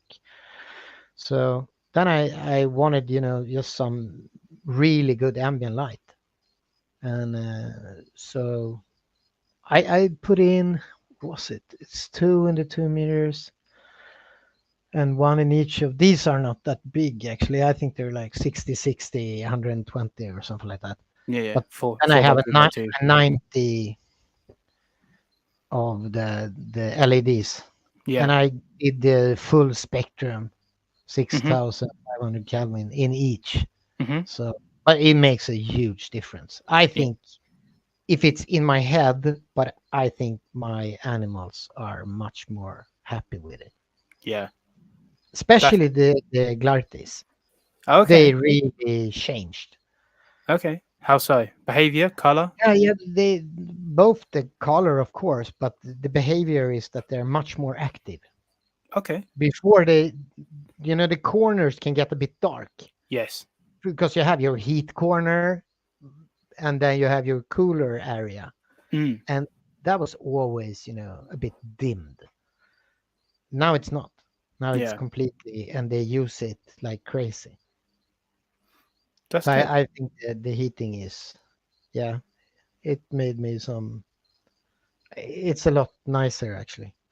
What we did the other day, and again, I'm ashamed to admit it, but I'm always honest here. My bearded dragon just had a UVB and halogen. And I've been meaning to get an LED for ages, and I just hadn't. And Fee loves our bearded dragon, like adores our bearded dragon. And she was like, I'll give him a nice light. And I had a spare jungle dawn. And I was like, all right. So I rigged this jungle dawn up and I plugged it in. And I shit you not, I swear to God, Fee, if you're here, can vouch for me. Don't be the normal bitch that you are and make me look like a mug. Be honest. I turned this LED on and the bearded dragon literally went, like someone had just turned on the sun. Yeah. And it was like, and he literally explored the whole enclosure. And I felt so guilty because I was like, he probably couldn't see properly this whole time. I mean, I knew he couldn't because I preach LEDs for a lot of stuff. And he literally just stopped in his tracks and like looked up and was like, what the fuck is this? And it's so funny to see it. Yeah. So well, exactly. He, as Fee says, he was flabbergasted. Yeah. So he very much was like, and just, I mean, you don't have to buy the jungle doors. I really like the jungle doors, but they are quite expensive. But that full spectrum 6,500 Kelvin will literally, I tell people it would change your animal's life, and people don't believe me. Like we've said about earlier in that theme, people are almost scared to take that step because there's not enough knowledge. That's like me not wanting to winter my Ackies properly because I'm like, oh, there's not enough. The same with the LEDs. It's changing, and there's more people pushing it. But it genuinely changes. Like some of my tree monitors, I posted a video today of my tree monitor and how green he is. He wasn't that green when I got him. This full spectrum lighting. It really helps. But I'm glad it's worked because you went crazy and you went and brought like loads and then did it like because I wanted to do it in all the cages. Yeah. and then I found it. Nowadays it's not like before. Now you can, okay, I order it from directly from a guy who sells Philip, Yeah. and well, I don't know, somewhere in Asia, Hmm. and I had to buy, a whole box. Yeah, yeah, yeah. I So remember it was seeing your story. You had like so boxes everywhere. yeah, but it was 24 of it. So I don't Yeah. even have 24 cages, but doesn't matter. No. I can do double in a few. Doesn't matter. So So, no, it's so really on the lighting and the revelation, if we're calling it that, of lighting, what do you think? And lighting could be the answer, but what do you think is the biggest thing that you've implemented in your care over the last, let's just say, 5 years that has benefited your animals the most? Do you think? I would say the enclosures, Okay, how so? because because I always done mine in glass. I don't know why, but you know I think it's it's a been very European thing, just have a glass terrarium, though, isn't it? yeah. I always done that, and they're really crappy on keeping the heat in. Hmm. So I had more lighting before, and it cost me much more. Yeah. So I don't know why I haven't done this earlier. It's just stupid. Are So yours PVC or are they wood? no, they would. No wood. Yeah, yeah, Yeah. So MDF board with melamine. yeah. Am I Yeah. am I correct in thinking you've made them yourself? Do you make them Nope. yourself? No, I don't made them myself. Oh, I don't you even. buy them in. Because your room, I mean, I don't know if you've got. I know you have a picture on your Instagram somewhere, but your room is incredibly smart. Yeah, How it's it's really sort of, small. Yeah. how it's like. I be honest, you have one of the you have one of the nicer reptile rooms that I've seen because it's all slick, it's all black, it's all But it's unison. so dusty. I dust it. You don't have to tell me. Behind Yeah. Mango, the video is not out yet, but just a quick spoiler for everybody. I did a feeding video of Mango, and she went on a rampage. She got behind her old enclosure, and she got behind the Aki's enclosure. And I'm filming her, and I'm like, "Oh my god, it's so dirty!" Because obviously I haven't cleaned behind those No, no. bits. My reptile room's not particularly clean anyway. I've forever got dirt coming out where I open the doors and stuff, but behind the enclosures, because obviously where the vents are, and they dig, and the dirt gets thrown out the vent. I'm like, oh god. So yeah, I know what you mean. I think we all have that, to be honest. Yeah, but I wanted it. I want it to look good because Mm. otherwise I don't feel good. I No, think I get that. I get uh, that. with a new room, I have to build them myself. It won't be an issue. So Are you just gonna go play again? yeah, Yeah. absolutely. I think As this as might long be as you do them waterproof, it's no problem at all. So yeah. Yeah, I really I'm just gonna try and remember how to bring up Instagram. But I really struggled trying to find something to waterproof my big enclosure that I built. I but they're managed to good. just They're good primers. yeah, Just use I a primer and make a glass fiber, whatever. Just gel coat. Why not? yeah, I mean, I looked into a few things and I ended up just going for just old fashioned silicone and paint. But I, yeah, I will go. I will go gel coat on mine, same as I do with my boat. Then I yeah, know it will. Then I I know it think will work. So I think Matt went for some sort of yacht varnish or something like that. But yeah, this your room is slick, so I'm assuming they're the Glowerty enclosures. yes, So the back, yeah. yeah. And I like that you keep it very naturalistic as well. Oh, So you you have have like them. natural decor and stuff in there. There you have a Um, really nice male, actually. um, Oh, but there's yeah, a like your. Oh, yeah. I think your room is like I say, it's one of the slickest that on the vents on the side as well for the cross ventilation. It's good because I've seen this video a million times. And look at me, I've seen it a million times, never liked it. I'm terrible at liking. And you've got the Australian bonnet book on the desk for the reading. always, always. I love I've it. just I've just got that. Haven't had a chance to sit down and read it yet, but um, I'm going to try my best to get some It's reading not in a book soon. that you read, I would say. I It's just go a chapter if I going to do something, yeah, and then I check leave on it, it. go back. But it's nice. I love that book. Yeah, I've been referring to it recently for Sex in Gilleneye because there's Yeah, pictures of the cloacas on there, and I'm just like, yeah, right, there is. Yeah. yeah, it's a great book. I had it. But I think if you look at the head of a Gilleneye, you will see it. So I'll send you some videos when I get them out. My big female Yeah, looks more male than my male does because I thought the other two, I thought they were the opposite way around, yeah. and But it was don't only tell when me. I I'll look. yeah no I won't tell which one's which. I'll just take you No, no. headshots Yeah, when I get them out. yeah, But I won't.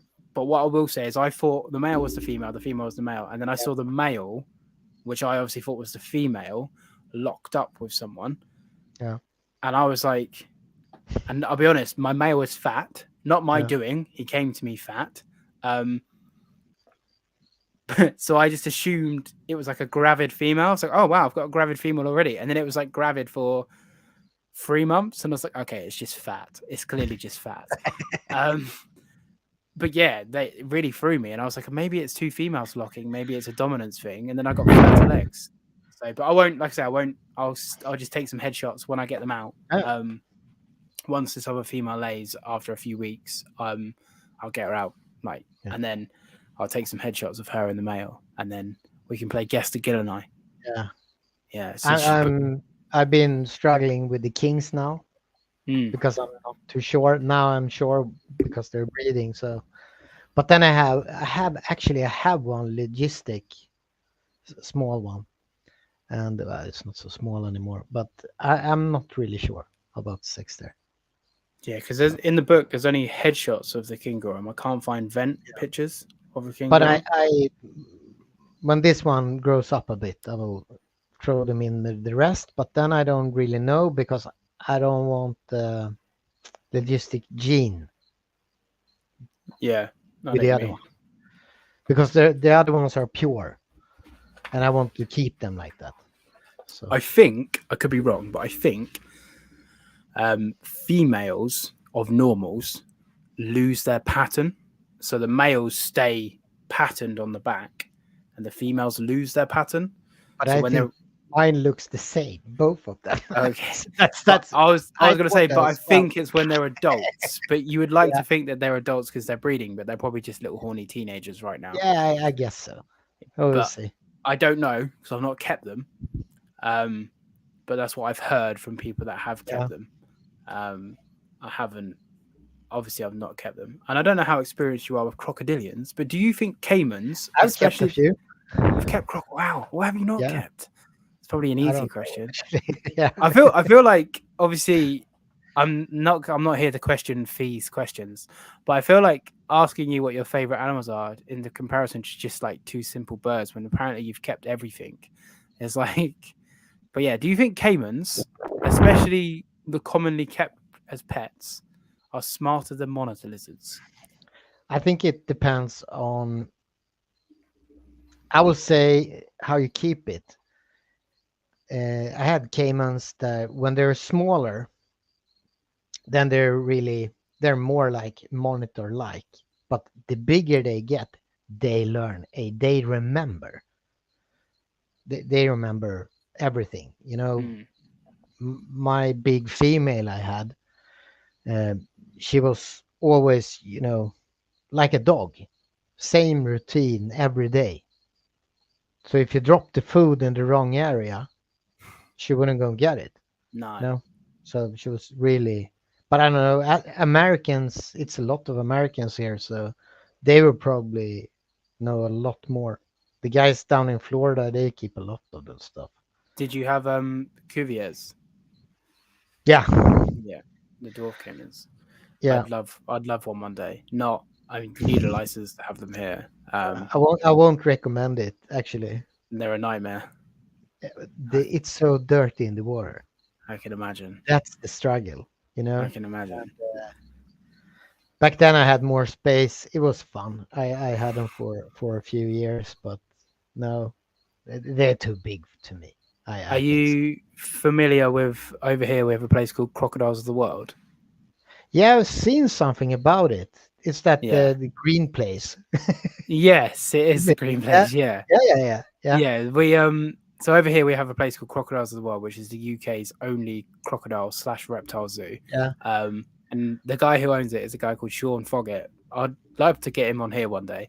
But yeah. basically, there's a documentary on YouTube for people that are interested. It's a really cool watch, and it's called like The Crocodile Man or something like that on like Beast Yeah. TV. But just a Yeah, long but story I short, seen something of it. Yeah, yeah, he's really good. He's just a genuine guy, carpenter, and he has a 3 bedroom house in wherever in the UK he was, and then in his garden he just has sheds filled with crocodiles, right? And he was like, "I'm just gonna sell my house, move me and my wife and kids into my brother's house, buy a place, and try and turn it into a crocodile zoo with like no experience, no real finance, and it's a proper like hero story, and it's like proper sick." So yeah, I'd love to get one here just to talk about that. And now he has it's expanded, and he's got I forget how many crocodilian species there are. 23 maybe. I think he's got like 18 of the 23 or what. It's something like that. He's got a fair few, and he's breeding some rare species. So good for yeah. him. No, but they're cool. I love to see them. So Yeah. Cohars and Cuviers. Yeah, we'll keep it in my garden. But yeah, no, I always say animal intelligence is like the whole my Facebook bio since I was 15. If you judge a fish on its ability to climb, it will spend its life thinking it's stupid. Intelligence is very relative. yeah, Um, Humans probably perceive crocodilians as smarter, but it doesn't mean that they are. It just means that we can perceive their intelligence more easily, exactly. whereas we probably ignore level. Like for example, ants, smart as fuck, smart as anything. But people don't think of ants when you think of intelligence. But ants are like geniuses. So, but they're not a genius in the sense of I don't know doing calculus, but they're a genius in the sense of how they What they have that need to do. routine and Yeah, what they yeah. And so yeah, until you draw around one with like a pen and it can't figure out those viral videos how to get out. But yeah, intelligence is very much perceived by the person rather than the actual species. So, um, so we sort of touched on everything. I'm not in a rush to end it or anything, so I just don't know if I should start up on more conversations. Is there anything you really because we're coming into 2 hours, but I'm still happy. I'm enjoying this, so I'm happy to keep going if you are. yeah, sure, no problem. So It's just where Monday tomorrow, so no problem. yeah we're fees off a week now because we're that's a good transition. People watching, no podcast next week. I'm really sorry, but your boy's away. So we will resume from week after. I don't think I'll have time to get one sorted out and scheduled next week. So no podcast next week, but I might do my very first live on the Patreon. So shameless plug to the Patreon. Go live with everybody on the Patreon, probably Sunday next week, just because it's easy rather than doing the podcast. But anyway, yeah. Okay. Let's talk a little bit on diet. Are you insect only kind of guy? Are you throwing in the odd pinky now and then, or are you I do. Yeah, I give them geckos. I mean, come okay? on. Yeah. So geckos, small, sometimes eckies, eggs, but most, of course, it's insects. Yeah. Absolutely. How did the Glaucodite do well? I bet the Glaucodite do well with the geckos. They will do. Yeah. They love it. So Yeah. because Can imagine. I had a few before that. I don't know.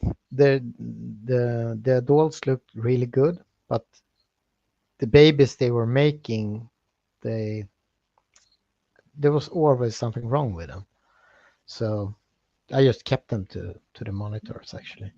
Yeah, no, But I'm why waste it? So I'm pretty sure it's illegal to live feed here in the UK, so I didn't do this. no, But I've had some Ackies that have been deformed and yeah, naturally passed away, and then I decided to not waste. But yeah, my tree monitors not fussed, no, but Mango she likes an Aki. Yeah, of course. Yeah. She loves a sadly passed away did of natural causes, didn't make it Aki. She she goes crazy for them, which is it's good to mix it up, isn't it? It adds a good level of complexity into the diet. Yeah, for sure. I would love to have some quails actually. Yeah, we're not allowed poultry here, but I want quail to get Yeah. some eggs and fresh If I get chicks. some chickens, then I need to have some quails in there. Yeah. So, Once you get them, get quails. yeah. What are you using to gut load your feeders? And if anyone else has any other questions about anything, apparently about any reptile under the sun, um, or I got odatria, to. I buy a special chicken food. yeah, That's my stable, and I buy it for A-legging chickens hmm, because it's a bit more calcium and stuff in it, and a bit more minerals. And that's what I keep for the crickets and for the dubias and the red runners and all of that. And yeah, then people say you shouldn't give them fruit. I give my fruit every day because then I don't need to miss them. They don't get so dirty. So apples, oranges, whatever, hmm, dandelions, what I have at home. yeah. I do salad mainly. Yeah, I've been told that I forget what the actual problem is, but apparently because orange is quite citrusy, it yeah, can cause a certain something. And then a too high of a protein for dubias, yeah, too high of protein diet can cause gout if you're not giving a varied diet and you're feeding, for example, dog food, which is very high in protein. Your dubias can cause gout. But for the most part, I just use salad. Like you go yeah, to the local supermarket like late at night, and the salad's discounted. It's like 30p. Um, so I'll buy like 5 or 6 bags, and then I'll yeah. just throw the salad in. And then I I think have I have. yeah, the guy I get my roaches from, he feeds his just on kitchen scraps. So I Yeah, say he was telling me that the other day he had he had like sausage and mash, and he didn't finish it, so I don't. Yeah, of he gave course. it to his cockroaches. Yeah, just Yeah, feeds them whatever. I have what did I have? I think it was a chicken food I got as well because I've made a roach chow now. I need to check, but I think it's a chicken food um, mixed up with a few different like supplementations, and I've yeah. brought a blender and I've just blended it all up, and that's what I But if you buy the one for A-legging chickens, just read the box because it's a lot in there. Actually, yeah. really. I'll have to message you after this, and I'll get Yeah, like a get a thing, and I'll put it. I'll see if I remember to put it in the description. yeah, But like you say, if it's already comes on it, that's I'm quite lazy when it comes to my feeders, in the sense of breeding, yeah, just because I kind of forget, and then I'm like, oh, I need to feed someone, and then I'll just harvest a colony, and all of a sudden I have no roaches left. But I always make sure that I do feed them because it is important, you know. Worst case, just make sure that your bugs are hydrated, like yeah. very, very, very minimum. Don't just go to a pet shop, buy them, and throw them in with your animals. At least just give them a little something just to hydrate them, at least. Um, I think I spend the same amount of time with my lizards as I do with the feeders. I can imagine. Yeah, Yeah, I yeah, think so. It's yeah. horrible, but that's the truth. Yeah, it's important. It's important though, like because they are. It's like us. You are what you eat, you know. And if you're just Yeah, eating exactly. crappy fast food, you're gonna have fat lizards. But Yeah, if you're eating a well prepared diet, your lizards are going to be much healthier. And obviously, we all want healthier animals. But if we're looking at it in the sense of, for example, monetary, the more you put in that's beneficial, the more you're going to get out. So yeah, of course. yeah, and so it works in both ways. If you're looking at it purely from a business standpoint, it's still beneficial. If you're looking at it from welfare, which we should all be looking at it from anyway, it's beneficial. So I've got a lot better with. Do you do any supplementation of the food? Do you calcium dust and vitamin supplement dust? Sometimes Yeah, same as me. I'll be honest, I forget a lot. it's not like I have a routine. Yeah, Sometimes I just sprinkle it on before I give them. So yeah, I'm waiting now for July, August when we have a lot of grasshoppers, mm. and then I just go out and pick a bucket and throw Do it you in. get do you get big ones over there or any small Yeah, we ones? do. The green ones, the big ones. Okay, we only have small, tiny ones over here, wild No, ones. I We have have. I have really big ones, and I have a big field just outside my Nice. house. Yeah, So I just nice. go out there. And, yeah. Nice. The ones we have that are wild are probably half an inch. They're probably like, Yeah. I don't know, 10 mil. They're tiny. Like they're These are the same size, I would say, as the ones you buy, the African ones. So, yeah, the big ones. That's yeah. nice. So they're Yeah. really beautiful actually because they really highlight green. Mm. I bet the So lizards love that yeah, they because do. green's a good stimulus because it Yeah, matches the color tone for the rods, the cones in their eyes, so they I see actually green quite well. I give mine the kings. I love to catch flies, in the window Mm. and Mm. give it to them because they're hunting it like crazy. That's And they cool. get them because if you put flies in for the Akis or whatever, they won't even understand No, it. they'll just do this. Yeah, yeah, yeah. But these Yeah. guys, they hunt them down. They're Yeah. there's like a few minutes and they're gone. There you go, Matt. If you're still in, catch some flies for Yeah, your it's so kangaroo. funny to see. Yeah, I've seen a few videos of people feeding flies to monitors. I'll be honest, I've never done it purely just because it's one of them things I just forget. I've done like katydids and stick bugs and a few other bits like that. I want to do. It scares me, but I want to do a millipede for my savannah monitor because apparently, Yeah. in the wild, they aggravate the millipedes to secrete the toxins, then they eat them. Okay. Yeah. So I'd like to see, but knowing my luck, because I'm the most Yeah. unlucky person in the world, mine would just eat it and then die. Um, and I'd be like, shit. Like I fed it snails, and again, Yeah. I'll Yeah. be I saw that. honest, Yeah. they love snails, but Yeah. and they naturally eat snails, and I just don't do it as much as I should because you get caught up in life, you get caught up in your routines, and I got some snails, and it when I watched the video back is when I had the epiphany because I kind of realized in the video, but like when I watched it back, I was like, what? But like picks it up, crunch, crunch, crunch, spits it out, picks it up, crunch, crunch, crunch, spits it out, picks it up, crunch, crunch, crunch, spits it out, and then eventually there's this. It's like escargot. There's no shell. Yeah. Boom, done. And this is an animal that's got this innate behavior that it's learned over millennia of evolution, and I've been depriving it because I've never fed it snails. So it's like just think outside the box a little bit and Yeah. just really try and, like you say, put flies in there, give some snails, give different food items. But I think myself included get so stuck on grasshoppers, roaches, Yeah. mix it up, grasshoppers, roaches. Like yeah, I need to And do. just in the summertime, beetles or whatever, I take what I find outside usually. They Yeah. they love it because I think even if they just get it a few times a year, why not? It's something Oh new. I wouldn't like to eat the same stuff every day. no, just it is good to mix it up. And I think, like I say, myself included, I think people do get complacent, and there's always an excuse. So oh, I'm busy. I'll just go to the local Yeah. shop and get locusts, or I'll just get this or whatever. But sometimes it is nice to because you can buy. Who was it? It was the Reptile Whisperer. She was saying horned worms, which we can't get here in the UK. Oh, But that's the green ones, isn't it? yeah, the big ones. Yeah. She was saying when they pupate into moths, the tree monitors love the moths. Yeah.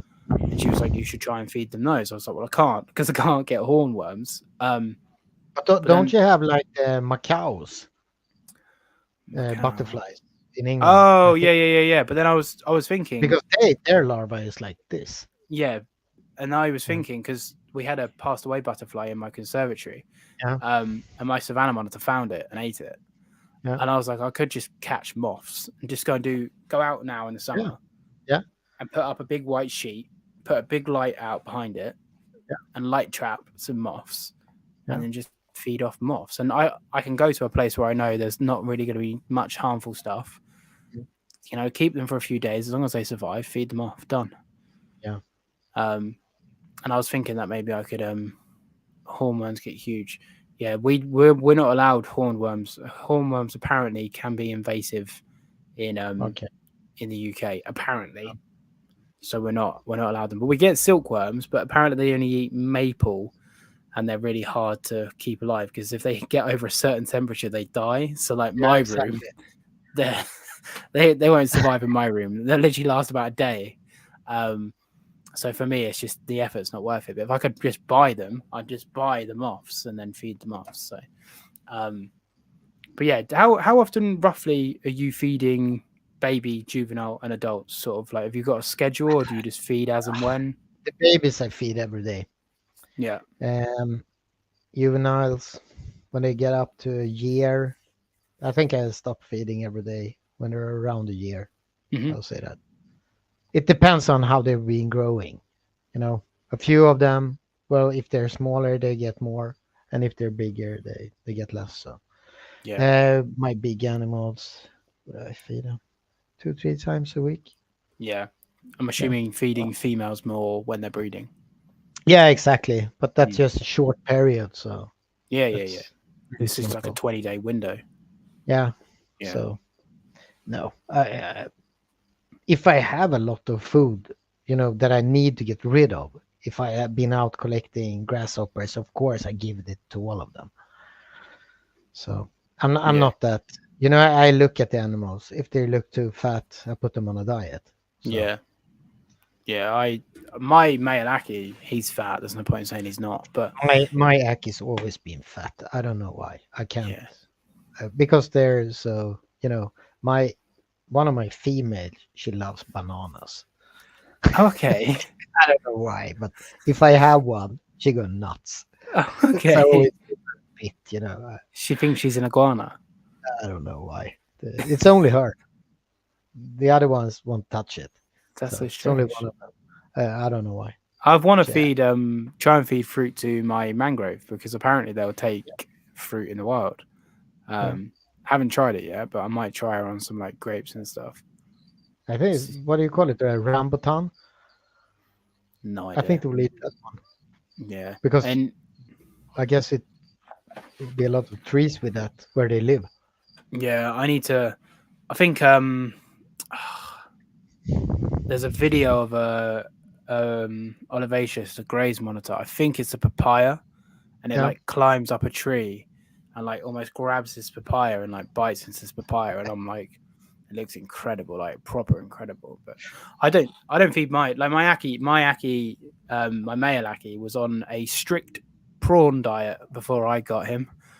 Um, and he was a very chunky boy, and I've slimmed him down quite nicely. He's still chunky, but I've managed to slim him down, and it's just in the last 2 or 3 months got to the point where he actually starts to run for food now rather than just being like, oh, and then getting it. Now Yeah. he actually gets a bit more energetic with food. So I'm like, okay, I can work with this now. So I can actually make him run around to lose a bit more weight. But he for the longest of time he didn't want to do anything. But he's a great breeder, never stops breeding, but also wants to eat all the time. So it's a bit of a nightmare. It's because do you on breeding, do you pull your males when the females are laying or no? Do you leave Some males in with? depends In, on which male. I okay, have a few egg eaters, yes. So so okay, so similar that's what I've heard. otherwise I wouldn't care. Yeah, So, yeah, because but my male's not an egg eater. He's never no, ever bothered the female ever. So part of me is like, and she's never really. She's been a bitch to him once. yeah, But that's when I pulled him, put him back after like a few. I think it was about a month after she laid. Um, and she just didn't want anything to do and just beat him up for like months. Like I pulled him out, put yeah, him back in a week later. She beat him up, pulled him out, put him in back a week later. And he's so placid, he doesn't bite her back or anything. He just sort of sits there and take it. And I'm not one for biting. If they bite, they're getting separated. I'm not, oh, let them work it out. I'm not into that. So she'll wham. And I'm like, oh, for God's sake, trying to prize these two Akis apart and then have to pull them out. But the whole time that I leave them together, I've never ever had an issue, like ever. So part of me is like, just leave them together now. yeah. Just I see. think it depends. I've had monitors before that killed the females, but haven't happened for the last 6 years. Why do you think that was? What in the sense of defensiveness or I don't know. I don't know. I don't know because it was not like it was just if a male is really into the breeding and the female doesn't want to, of course it can happen. But this was not that season at all. What species was that? I had it with Akis, and I had it with what do we call it? Oh, it's the green trees. Okay. Yeah, I had a few green trees way back. I've heard of females killing Yeah, males in yeah. Prasinus. But maybe it was. I don't know Mm, because I never got anything from it. yeah, because apparently, again, I can't comment on it. Because I housed two males together for 7 months, and they were happily, blissfully like LGBTQ. Yeah, They but were, I think they're like us. A few yeah, people who just get along together. yeah, and So other because people don't. now I haven't had a problem for years. So I just hope it stays that way. But it's Fingers the same crossed. with the geckos. They can do. I have males. Sometimes they get really beaten up by the females. The females are so much bigger. So sometimes it happens. Then I have to separate them. But Yeah, it only takes. The problem is as well, like, because obviously it's all relative. Because geckos might seem tiny, but to each other they're quite big. yeah. Here he is now. We've spoken about him a few times. Speaking, he shall arrive. Morning. What are you talking about? It's bloody. It's bloody late o'clock. But how you doing, mate? Hope you're all right. But yeah, I've seen female Prasinus get really nest defensive. Not personally, but I've seen people keep the males in, the females come out, and they'll just go for the male, and it only takes Yeah. a second to get them in the right place, and then that's it. Males, bye bye. How have you done now with Gilenis for the nest boxes? So High, low. What do both, you do? I tried everything. yeah. So I had a low level one, which is just a box with Yeah. sand, 80% sand, 20% soil. I normally do 50-50, but I was told Gil and I like it more sandy. Yeah. So I've gone 80% sand, 20% soil in the bottom, and it's quite a big one. It's probably 45 centimeters, 45 centimeters, 30 centimeters tall, probably. Yeah. Um, bored over the top, nooks and crannies to get into it. And then I spoke to low level works well. So I spoke to Scandinavian guanas, and he said his nest are boreally. So I was like, because I've never bred them before, I was like, oh shit, I better give them the option. So I put in, it's basically, well, what it is the tub that predatory mites come into, and it's almost like a paint pot. It's only maybe 40 centimeters long, 20 centimeters wide, 20 centimeters tall, so not very big. And I've suspended that on the right hand side. First female to lay, she dug and dug and dug and dug in that for 3 or 4 days, and then laid in the arboreal one. Second female to lay, which was about a week later, she dug and dug and dug in the arboreal one, couldn't find a happy spot, and then laid in the bottom one. But she only buried her eggs, I'm talking an inch down. Yeah. So I think she wasn't happy. But the first female laid perfectly at the very bottom, like you would expect, in a corner of the arboreal nest box. Second female chose the arboreal nest box first, couldn't find a spot, I assume, laid in the bottom. Third female should be laying in a week or two. She hasn't started to test it yet. And then the same female who nested arboreally is now breeding. So in the space of a month, I'll have, hopefully, touch wood, 4 clutches to be interesting to see if one female prefers high, because it's the same female, and if another female prefers low. Sometimes a bucket with a slate tile over the top works just as well. Yeah, so I've experienced both. I would say in my limited experience, both of them picked the arboreal nest box first, and I think the second female just couldn't. Maybe it's because the first female had been in there and it's the same soil and the smell was still fresh. Maybe because it was literally like 5 to 7 days afterwards, if that. But then I also know someone who's had a Gil and I nest effectively on the same day in the same nest box. So I don't know, but I think arboreally, I think I'll keep both in there to give them the option because I've seen them utilize both. Are you just low level at the moment? Yeah, but I have had females with, all the options you can give them, Mm, and it still just drops them. yeah. So, so Yeah, this I don't. female only literally I've got it a video. It's not out yet, but I videoed all of it, documented all of it. But it's literally I'm digging around for these eggs in this low level one, and I literally do this like because normally the first top layer you're heavy handed, and I scratched like that, and I felt the chamber, and I was like, oh, I found it already. So I took a little gentle finger like that, and I saw an egg, and I was like, oh shit, that was very lucky because normally I'm expecting them to be at least Yeah. I don't know 3, 4, 5 inches down. So I would suggest if you're going to do a boreal, heat one side and put box under a light. Yeah, so my nest box is on my hot side, so it's heated via the heat lamp to one side and then gets cooler. So I have heated it effectively via the side on the hot side, and I've checked the temperatures. I check the temperatures of. I always check egg temperatures when they're laid, and I'm pretty sure it was 27 degrees where this female laid arboreally, so a good temperature. And then the female low level nested at 28, I think, without checking back on the footage. So around 27, 28 degrees is where I'm finding they like to lay.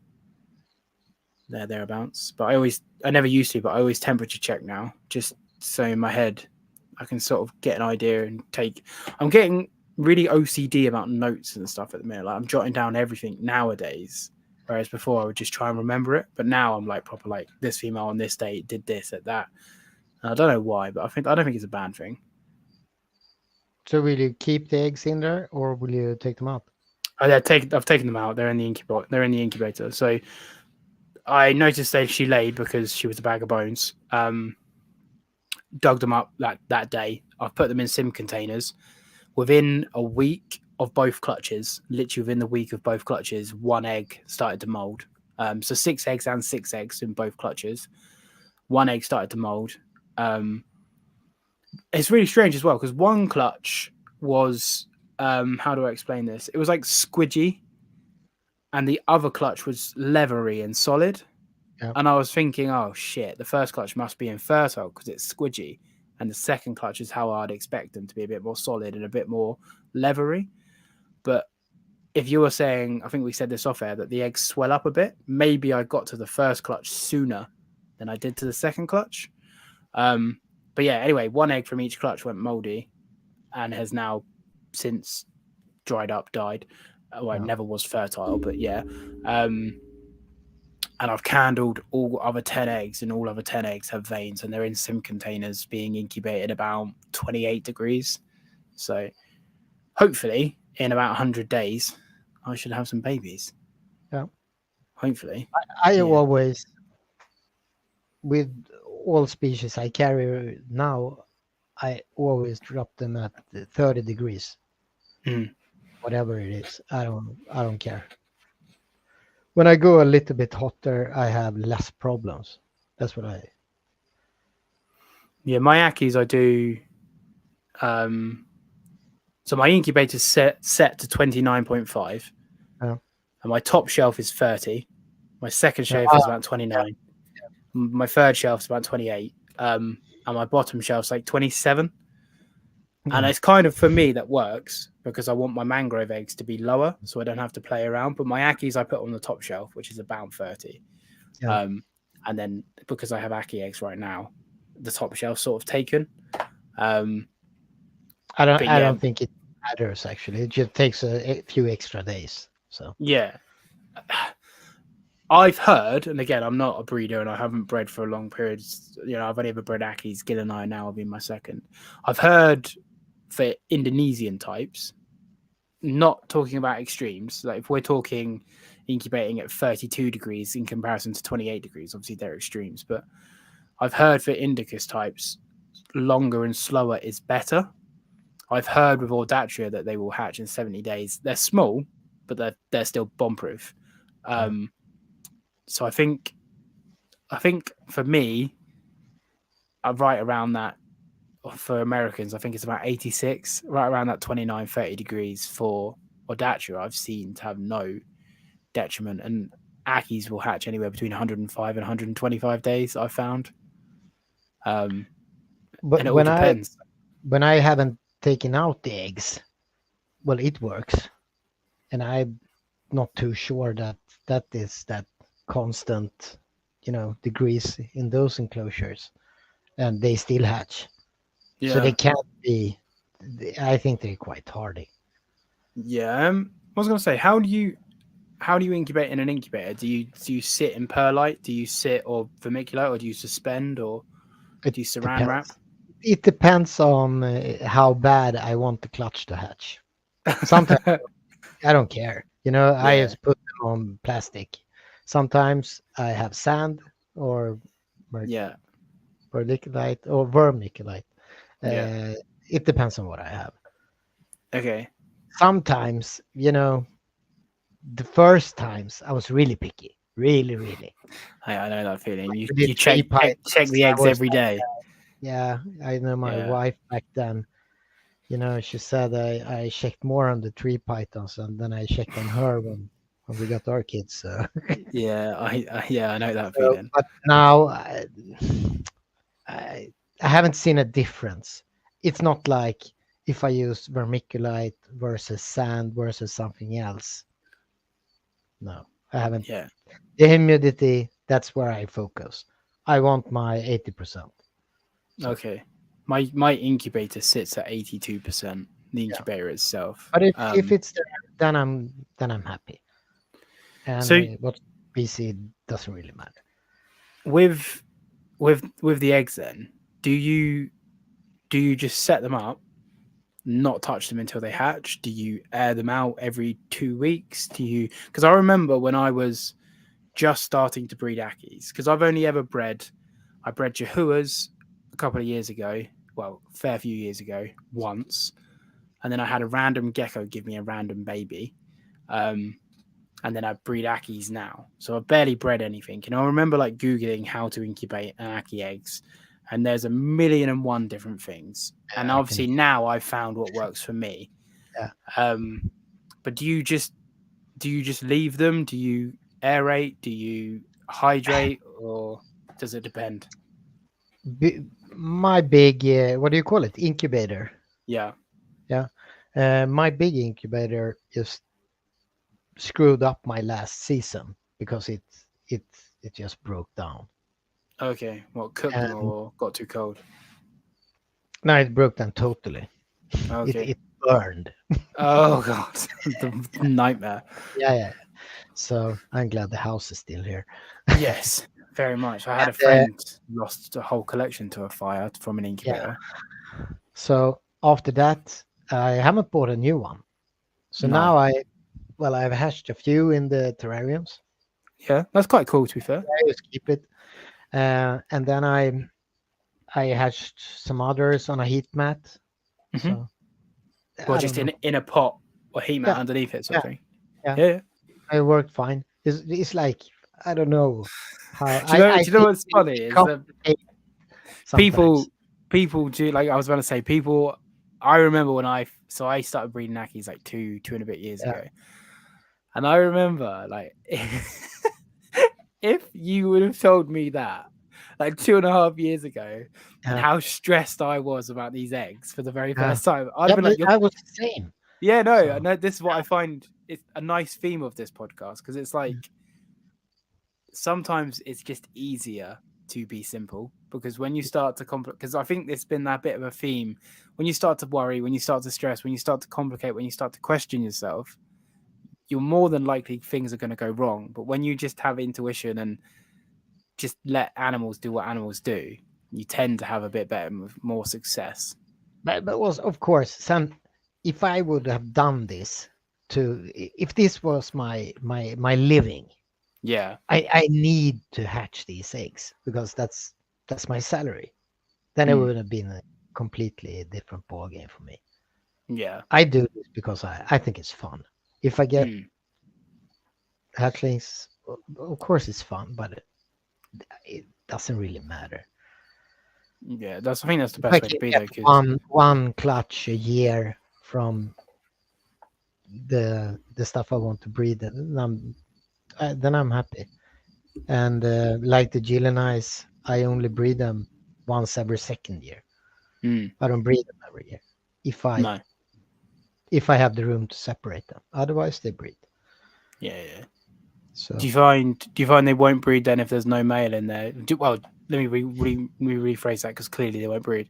Because I've tried pulling a male from my Aki and she just lays yeah, slugs. She'll yeah, just keep laying and laying and laying. yeah. Of course they can do that, but the Gillness, they have only done that twice. Okay. Otherwise, they haven't done it. But you don't hibernate either, No, I don't. so you don't get them in that season mode. I think No, I do. Like I say, not making it's excuses like for myself. semi. So Yeah, I uh, let mine get cold, but I like I was talking to Frizy about this. I let mine get cold yeah, at night, like really cold, but then obviously I crank the heat back up during the day, so they don't really have a cool off. yeah, Um, so it'd be interesting to see the difference next year yeah. after a hard winter, especially with the Akis, because so I don't know the dates, but she laid 27 eggs. 30 days later, laid 18 eggs, and That's insane. we're prob we're probably about 30 days later to today, Yeah, and she should lay in about a week, and yeah, she won't have less than 12 eggs, so yeah, she'll have like, let's walk quick maths pool, she'll have like 60 eggs in the space of 3 months, and yeah. it's like I don't want her to do this, That's like insane. Yeah. I don't want her, I want her to stop, and I've You tried. see, we have company. I can just about see. Yeah, let me see if I can put you. Let me put you on full screen because I might be able to see a bit better. Which one's that? These are the Uzbekistan. Oh, they're cool. I can just about see it. Fee, where are you? Gecko Fund. Do like this. Let's see if I can get this up here. Sorry, just give me a second. No, you're okay. We're here for the geckos. This is the Gecko Fund.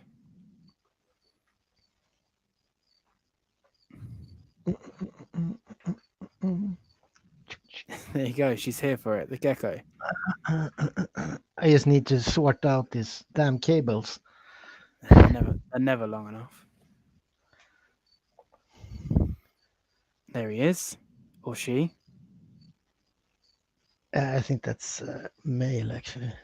I like the grasses. I don't know if there's some. There's one more in the middle. You see it? Yeah, I see it. And just to the left of the water bottle. Like this. Yeah, we see it. Not that bad.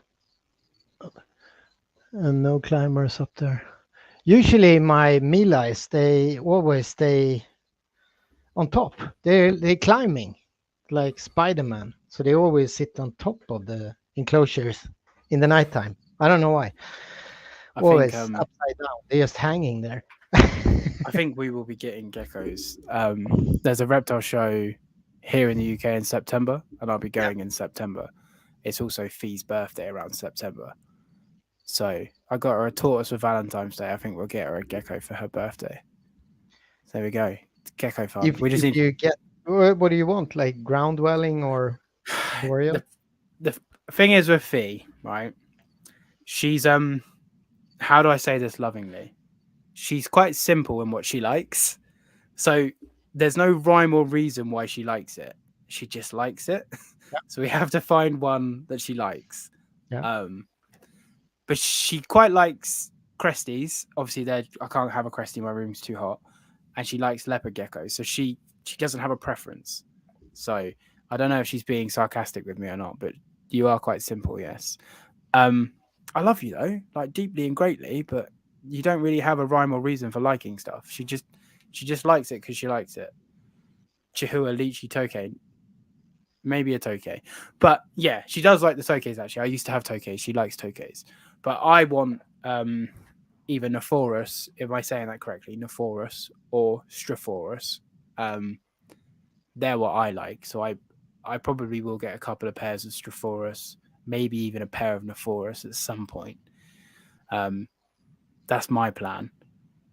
But The We'll see. Strophers, they lay a lot of eggs, and they are tiny. They're so small, those eggs. Little Tic Tacs, I've heard. Yeah, yeah, yeah. It's Yeah, insane. yeah. I don't know the Latin on them because I'm terrible at Latin. I'm struggling with Varanus, but I'll get it up. There's Strophoros ciliaris, something like that. Yeah. Those I want, and Strophoros, um, Spingerus. Yeah, they're the two that I want. I like all of them, but those are the two species that I want. And then is there Amory, Nephorus Yeah, Amory? Yeah, I like those. I yeah. think Fee would like Nephorus if I'm saying it correctly because they got big heads and cute eyes. So I think Fee would quite like those. But the They're like gecko, small. They look like small dogs, I think. there you go, Fee. Yeah. That's what we need, a gecko dog. Yeah. Brilliant. Yeah. So I'll show us some Take Nephorus a later. dog, and then you put a frog's head on it. Yeah, that's not a bad way to describe it. Okay, Amy A. Yeah, yeah. Amy A. They're cool. I Yeah. like those. Yeah.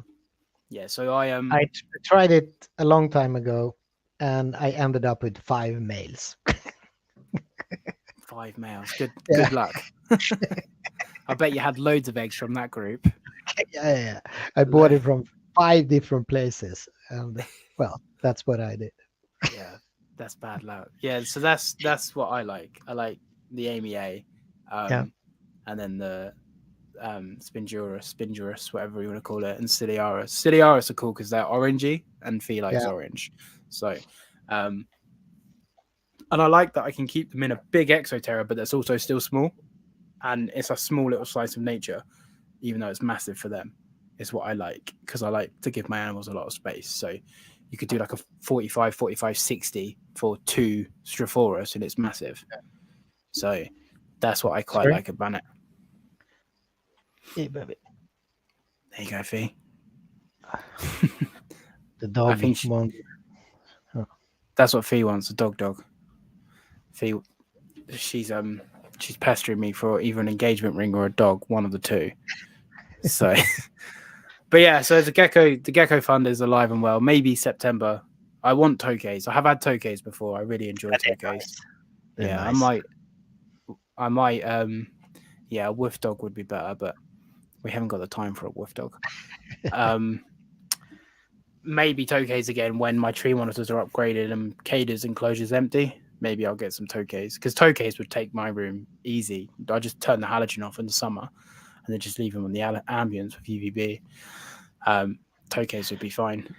Well, you keep them in the room. If I owned the house, I would. Yeah. Like no, sadly I rent. But my dream is when I eventually have a reptile room that's mine and I own it with my own money. I will just release tokays into the room and fit UVBs on the ceiling. I had it before. It's really easy because they take all the crickets and stuff. Yeah, that's what I 100,000,000% will be doing that. Just not until I own a house because the landlords drop in and then all of a sudden there's just like a 14-inch long tokay on the ceiling, just like, sup. Like, who's this? This is Trevor. He eats all the escaped cockroaches. I mean, there's no escaped cockroaches. But yeah. What direction would you like to take it now? We've sort of touched on a lot. Is there any individual topics you want to touch on? I don't know. You tell me.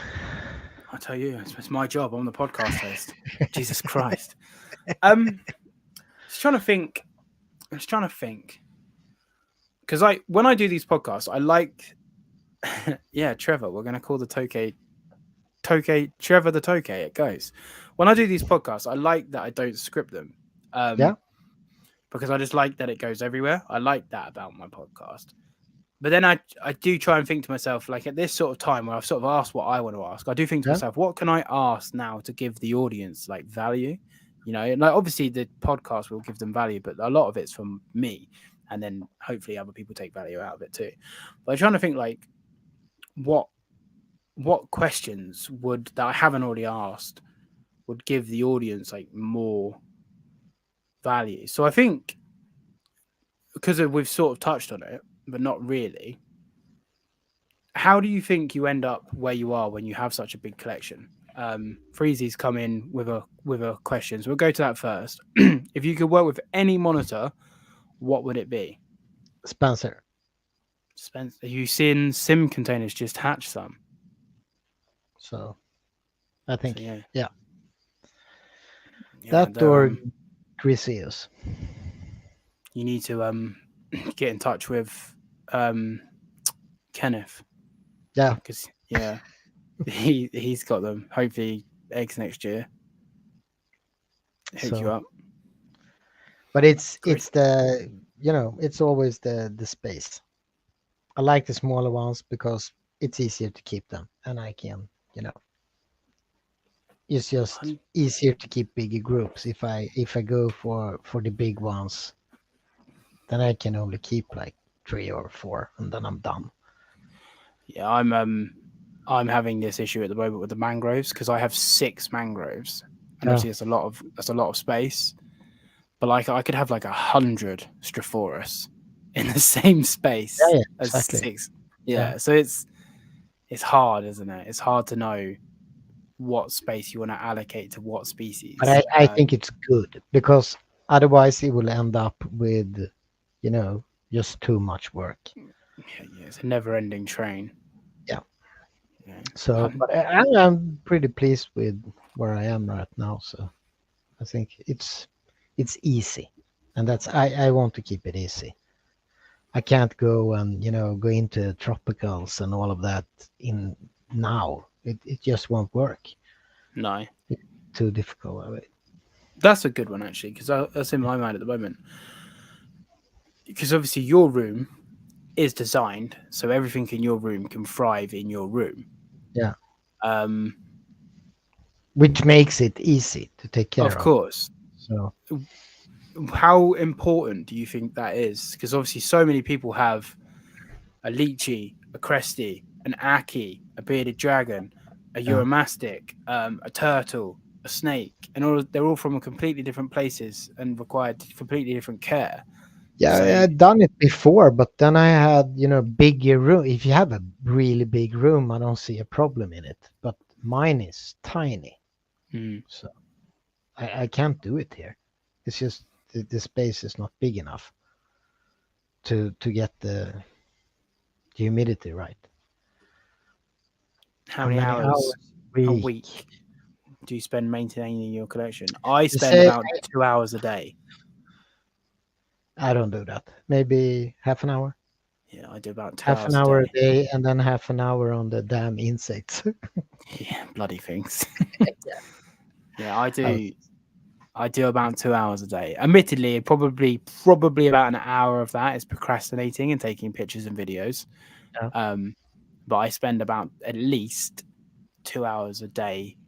Well, Monday to Friday, I spend about 2 hours in my reptile room, and then on a weekend I don't have my son.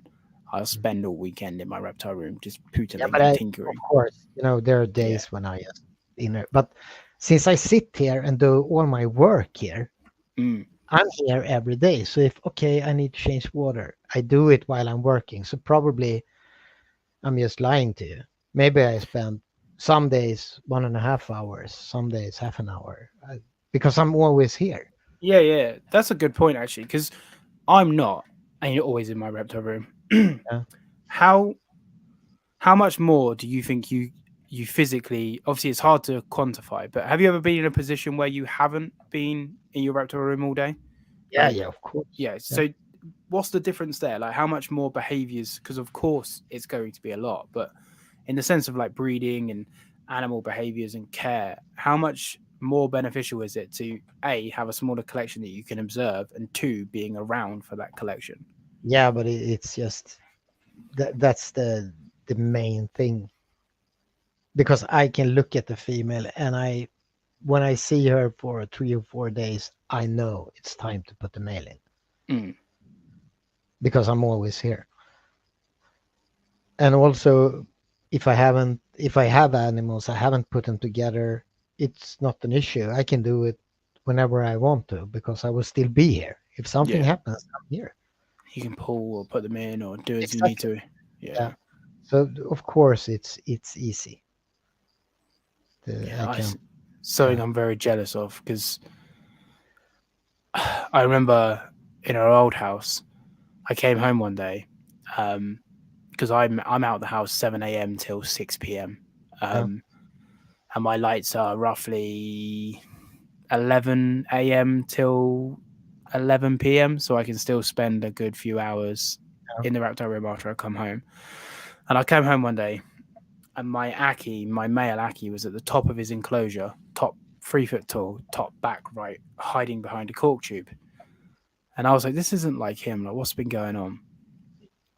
So I got him out, checked him over, and he had like horrendous nipping on his tail, on the very tip of his tail. And I'd only imagine the female had been pretty much beating him up all day. And that's the only place he found where he could get away from her. Because normally we always worry about having small spaces where females can get where males can't find them. But obviously, there's no way for the male to get where the female can't find them. And if I was around, I probably would have seen that. And again, I'm not one for biting. I saw him bite once, split, done. Yeah. And that's another good one as well. People don't keep empty enclosures. So, for example, all my animals live in pairs groups for the most part. Yeah. The mangroves are more or less separate, but the Gillanai group, Glauidai pair, Akis pair. I have a pair of mangroves that are together, but for the most part, everyone else is separate. How important is it to have an empty enclosure? I always have it. I always have at least two of these. These two are in the middle here, always empty. Mm. So it's Yeah, easy just for cleaning. I think it's easy. after so many years, you learn to have a few spare cages, rookie. But um, just take the Glarty cage yeah, with the ones that's growing up. mm. If I open that door, I will have 7 maniacs out on the floor. Just loose in the room. I just can't do it. Yeah, So now yeah, I have a divider, so I can cut it in half, so I can chase them to the other side. Of yeah, and then course, I can do that. block them out. But if you look at the corner here, I can't really use the doors on that Yeah, side. You see? yeah, yeah. Because they're behind the Yeah, geckos. exactly. Not Yeah, that smart, but what can I do? yeah, space. Yeah. So I need to have empty cages. Yeah, If I want to do a really deep clean, I need to put them somewhere. So, and then I usually put them there. And if I do the cleaning as I really want to, it takes me a day because then I spray it down. I take everything out. It takes me a day. yeah, yeah. It's so true. I have at the moment. I had two, but one is literally just broken. Yeah. Um, it basically it the can't speak. The front had rotted, and I tried to screw and fix it, and it just broke. And rather than fixing it, I just threw Yeah. it away. But I have one 4 foot long, 3 foot tall enclosure that just stays empty. Yeah. Um, it's a pretty versatile enclosure because it's not set up. It has climbable walls. I can just throw some lights in there, throw some branches in there. I can have an animal in there in 10 minutes Yeah. because it's all the electrics are in there. So I've just got to turn it all on. And I learned that sort of the hard way because I had a time where I could say a few animals were fighting, a few animals were this, and I've had to like move animals around and put animals in smaller. And if I just had one empty enclosure, that would have just solved all my problems. Yeah. Yeah. Um, or in my head, don't plan for animals to live together forever. Plan to have two enclosures for two animals, Yeah. You and have then to. the whole time they live together, great. But then when you need to split them, you have that capability. Yeah. I think a lot of people neglect that, and everything's fine and dandy until it's not, and then you're either rushing off to the shop to buy an enclosure that's going to cost you stupid amounts of money then and there, or you end up with a dead animal or an injured animal, just because you've failed reptile keeping 101. But I think it's the same with the hatchlings. Now I Yeah, don't really. I put them together like I try to put as less of them as I can together, but it, I would love to have one for each hatchling. Yeah. That'd be great. And I remember. I would probably do that. I would put up like 20 small cages, like the Mhm. ones I have for the geckos, Yeah, and I yeah, keep yeah. one baby in each, because then I will really know what they're eating and everything. Damn, I have so much mosquitoes in here. Yes, They're I've been getting everywhere. quite a few stuffing because the window's open. I remember when I first started breeding Ackies, my third ever clutch. This is like how fast it can happen. So I have 4 foot long, 1 foot deep, 1 foot tall. So 120 by 30 by 30 for my raise ups for my odatria. For my hatchling odatria, because I like them because they're long, so they can run backwards and forwards, but then they're not very deep, so I can still sort of see everybody. Yeah, And I just sold my second clutch. I think there was like 8 or 10 babies, whatever. Just sold. Everything fine. First clutch fine. Second clutch fine. Third clutch was on the way, and it was 19 eggs. And the first clutch was like 8. Second clutch was like 10 or 12. And then this clutch was 19. And I had no issues with 10. Had no issues with 12. I was like, oh, it'd be fine. There's only 7 more or whatever it was. It'd be fine in my naive little head. I ended up buying 2 more raise up enclosures, and I did like 7, 7, and 6, or 4, or whatever it was, 6, 6, and 5, or what, can't remember the maths. Because yeah, 19 hatched, and 19 Ackies at a month old. Like you say, you open the door and they yeah, all know yeah, you're yeah. the food guy, and it was very much like shit, shit, shit, shit, and then I don't know how they did it, but they like plotted with each other to like build a bridge to the vent, and they popped the vent out. And because the Viv was wedged up really tight to the wall, um, they got out of the vent, but they couldn't get anywhere else because it was so tight.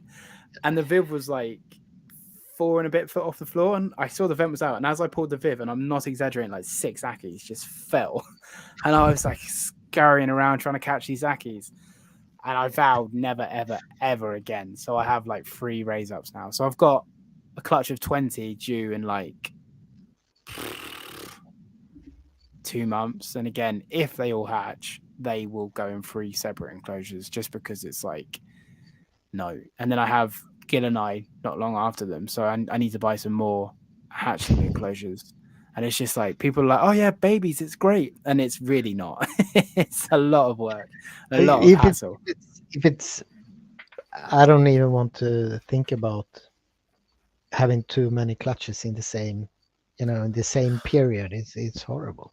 Gives me anxiety, honestly. I want to raise my Gil and I up separately from each female. So Yeah, I've got 5 from one female, 5 from another female, and then this third clutch on the way. So I want 3 enclosures minimum, because yeah. I don't want to mix the babies and go, oh, I think that one's from this No, female. no, no. I want to know. So I'm probably going to get a couple of like glass terrariums to raise the Gil and I up, put a UVB across all Yeah, of them, and just give them little domes with halogens.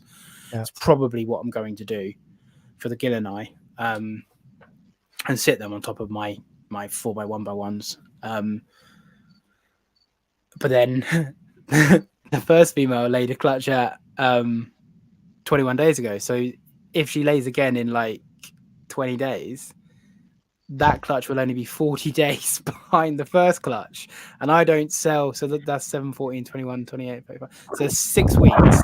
And I don't sell babies until they're 2 months. So all of a sudden now I've got 4 clutches all at the same time. And it's like, I'm going to have Ackies still. And it's like, oh my God. So it's at that point where I think the Ackies will be recycled. It's just like, but then I've got another clutch of Ackies cooking. I won't hatch that clutch. That clutch I raise up for a few months in the sense of in the egg, yeah, and then I'll just feed them off. yeah. And again, it's quite morbid, but there's a lot more substance in a 2-month-old egg than there is in a day-old egg. But yeah, I won't have. And then again, I've got this other clutch coming in about a week or so from the Ackies, so I just won't. I won't. And my Glauidai, they are acting strange at the minute. Female looks like she's been hanging. She's been digging. She's never ever ever dug before, but she's been digging in the nest box. They're only about 10, 11 months old, but as we all know with odatria, that's more than old enough to get the jiggy jiggy on. Um, so I'm kind of hoping that it is, and also at the same time hoping it's not. But I'll have 4 Gilleneye clutches, 3 Aki clutches, and a Glaude clutch in the space of 3 months. Yeah. It's scary. It is. It's a lot of work and it's a lot of food. Yes, and a lot of money that I don't. The Gilleneye I recuperate it back. The Akis I run at a loss on Akis. Yeah, yeah. Because they're just not worth that much. But I do breed them because they're great pets. And there's a couple of people that have brought Akis from me, and they're over the moon with them. And I've got a few shops. The only reason I'm incubating the 20 this go round, because I wouldn't have bothered. I would have just hatched like 10. But I've got a few shops that want some, so I can just offload straight to shops. No headache from my end. But no, the shops sort of not wanted to wait, pull out, and I get stuck with 20 baby Akis. But you have to allow for that. You can't assume that the animals you breed are going to have to sell. You have to assume that you're going to have these animals for months, Yeah. Yeah. And it's not all sunshines and rainbows. It's not like, wow, breed, eggs, babies sold. Because even nice stuff doesn't sell sometimes. Sometimes you're sitting on them for months. Here it's easy, actually. It really is. Because nobody breeds them. Yeah, that's a good monopoly to have. Over here, everyone breeds. Yeah. But we'll see. Like the kings, I would probably keep all of them. Just to see how it goes and see how they look like. And clarity, no, I won't need any more. So They can all go. Yeah. So that's easier when you know that I don't have to keep any. I will need to keep a few Gilleneyes and get some others because all of mine are really old. Yeah. So if I want to continue keeping them, I need new ones. So yeah, I'll be keeping, like I say, a clutch back for mine. Just raise them up because I've never raised them up from babies. So 1 just to raise them up from babies, and 2 just to see what I get. And keep plugging and playing, just see what happens. I've got a list already. People messaging me for Gilleneye. I don't take deposits until animals are actually hatched and healthy. But I've had 6 or 7 people now message me for Gilleneye eggs. So hopefully, talk's cheap, but hopefully the Gilleneye just nice and easy transitions with the Gilleneye. But again, like you say, we'll see. Who knows? No. Who Today knows? I hope I will have no babies until next year. That's it's just strange. Everything you do, you want them to breed, and then suddenly you have enough. So I think no more this year. That would be great. It's a lot of hassle. I think as well. That's a great interesting point, because myself only a couple of years ago, the allure of breeding and the excitement of breeding was all that I cared about, and now I'm sort of in the thick of it, and all that's happened is breeding. Like I say, if I look back 2.5, 3 years ago, and someone said to me, "You'll have over 60 Aki eggs, 4 clutches of Gilleneye, and maybe a clutch of Kimberleys, as well as your mangrove monitor is going to be laying regular eggs in the space of like 3 months," I'd be like, "Oh, you're full of shit, mate." And then here I am in the eye of the storm, and you're just holding on for dear life, and you're like, "I need it to stop," Yeah. And people don't realize until you get there, and I'm sort of there now. And I'm fortunate enough that I'm happy to feed eggs to other animals. But some people feel like they just need to hatch everything, and it's very unsustainable. Akis, I don't think if I kept everything, I don't think I could sell it. No. And it's a shame. It's great lizards. If you want one monitor, and you not really want to go in the depth of it, it's a perfect animal. Yeah, they're great. Yeah. So They are. but I have one thing on my list that I've Mhm. never done. I never kept a bearded dragon. You've never kept a bearded. You've kept caimans, Yeah, taipans, but no, I rattlesnakes. haven't. I don't know why. Never. You need to get So one. yeah, someday I will. To be fair, like Yeah, they looked really cool. I liked them, but it's just it never happened. I don't know why. R1 has arguably the most personality in my entire room. Yeah, It's very lazy animal. Well, saying that, it's learned that if it scratches at the door, we let it out. So yeah. we let Dragon out, and it literally runs around the whole reptile room, and you can throw bugs, and it will just go and pick them off. And because my bearded dragon's quite lean and skinny, like how they're supposed to be, not these pancakes. So it does run around and jump around for food, so it's quite fun to interact with. But yeah, they're very cool. They're cool in comparison to monitors. I think they're lazy. Yeah. But they're a cool pet. They're a cool pet. I say they're underrated. They're very commonly kept, but I think people keep them wrong. I think they're underrated to be kept properly. To be honest. I someday I just have to do it. I don't. It should be there. Yeah, the everyone's beginner reptile, and it's going to be your last. Like, Yeah. right, that's it. We're not keeping any more reptiles. We're going to finish off on the pinnacle, the bearded Yeah. dragon. Yeah. Perfect. You've done it backwards. Yeah. Why not? Oh, So everyone, my dad is in chat.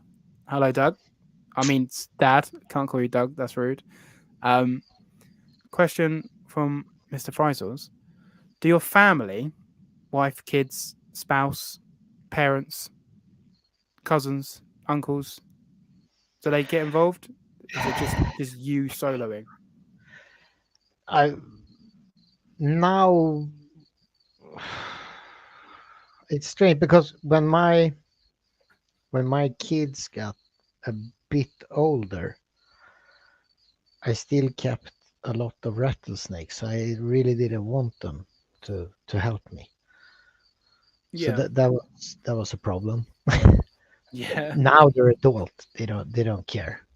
They like the dogs and the cat. Mm, So no, it's no. me. My girlfriend, of course, she can give them water and give them food if I'm not at home, no problem at all. But it's not her thing.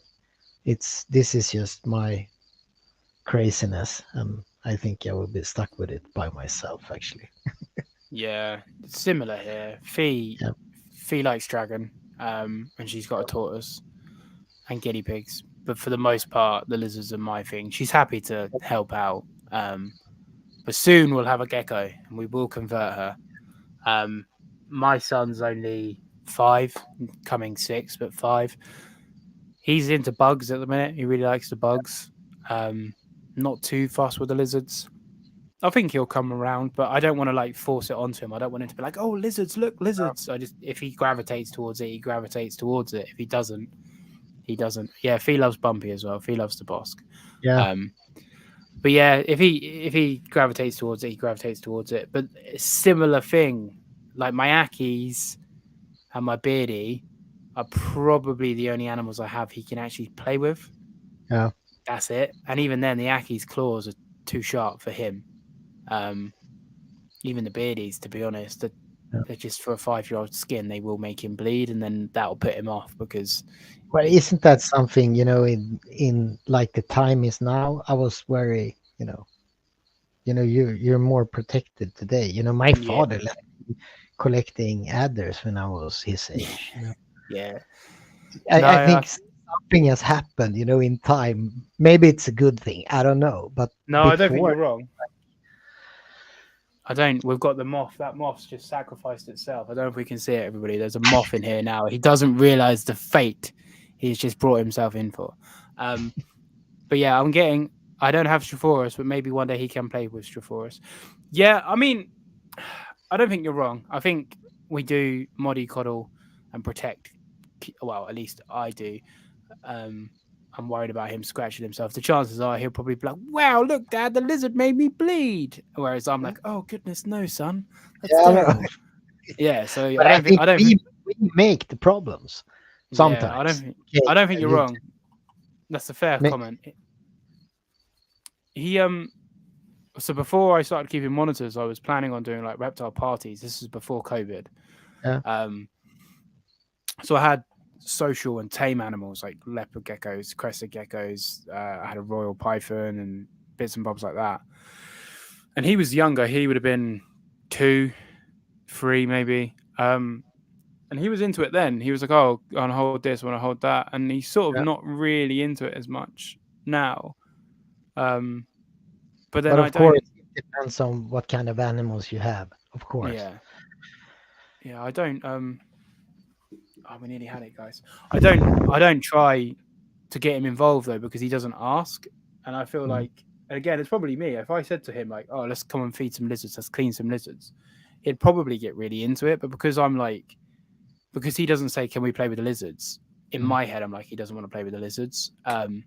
Which is probably again me and my brain just going extremes. But he's like I Yeah. say, he's really into bugs at the minute. He loves going out at the moment and looking for bugs, and we're constantly flipping wood and flipping bricks and bits and But bobs I looking think for it's good. bugs. They should see it and they should see how it works.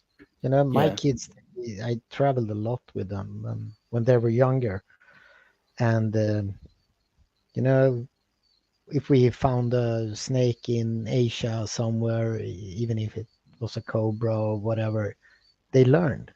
Mm. It's not like I want them to pick them up by themselves, but they should be there. I Yeah, think yeah. so. Yeah, we So, do herping. So when my parents live, they've got quite a bit of land, and I've got some tin down the bottom of the garden. And we find grass snakes and slow worms, yeah, and there's the odd newt and frog and toad there. And when we go and find the bugs and find that, he's really into that. Like, yeah, and same as my nephew, who's a year younger than him, yeah, who lives there. And every time I come over, my nephew's like, "Oh, Uncle Paul's here. Like, we can go and look for bugs now because I'm the only weirdo that's happy to do it." Um, so, and every time we find something, because there's no adders down there, so pretty much everything down there is harmless. yeah, Every time we find something, I'll pick it up and we'll hold it. yeah, And he loves that. But like I say, I don't know if it's just because his dad's always had reptiles. He just sees it as a commodity and it's just there. Or if it's just, I don't know. Maybe next time he's here, maybe I'll say, right, help me and just see how he deals with it. I don't know. yeah.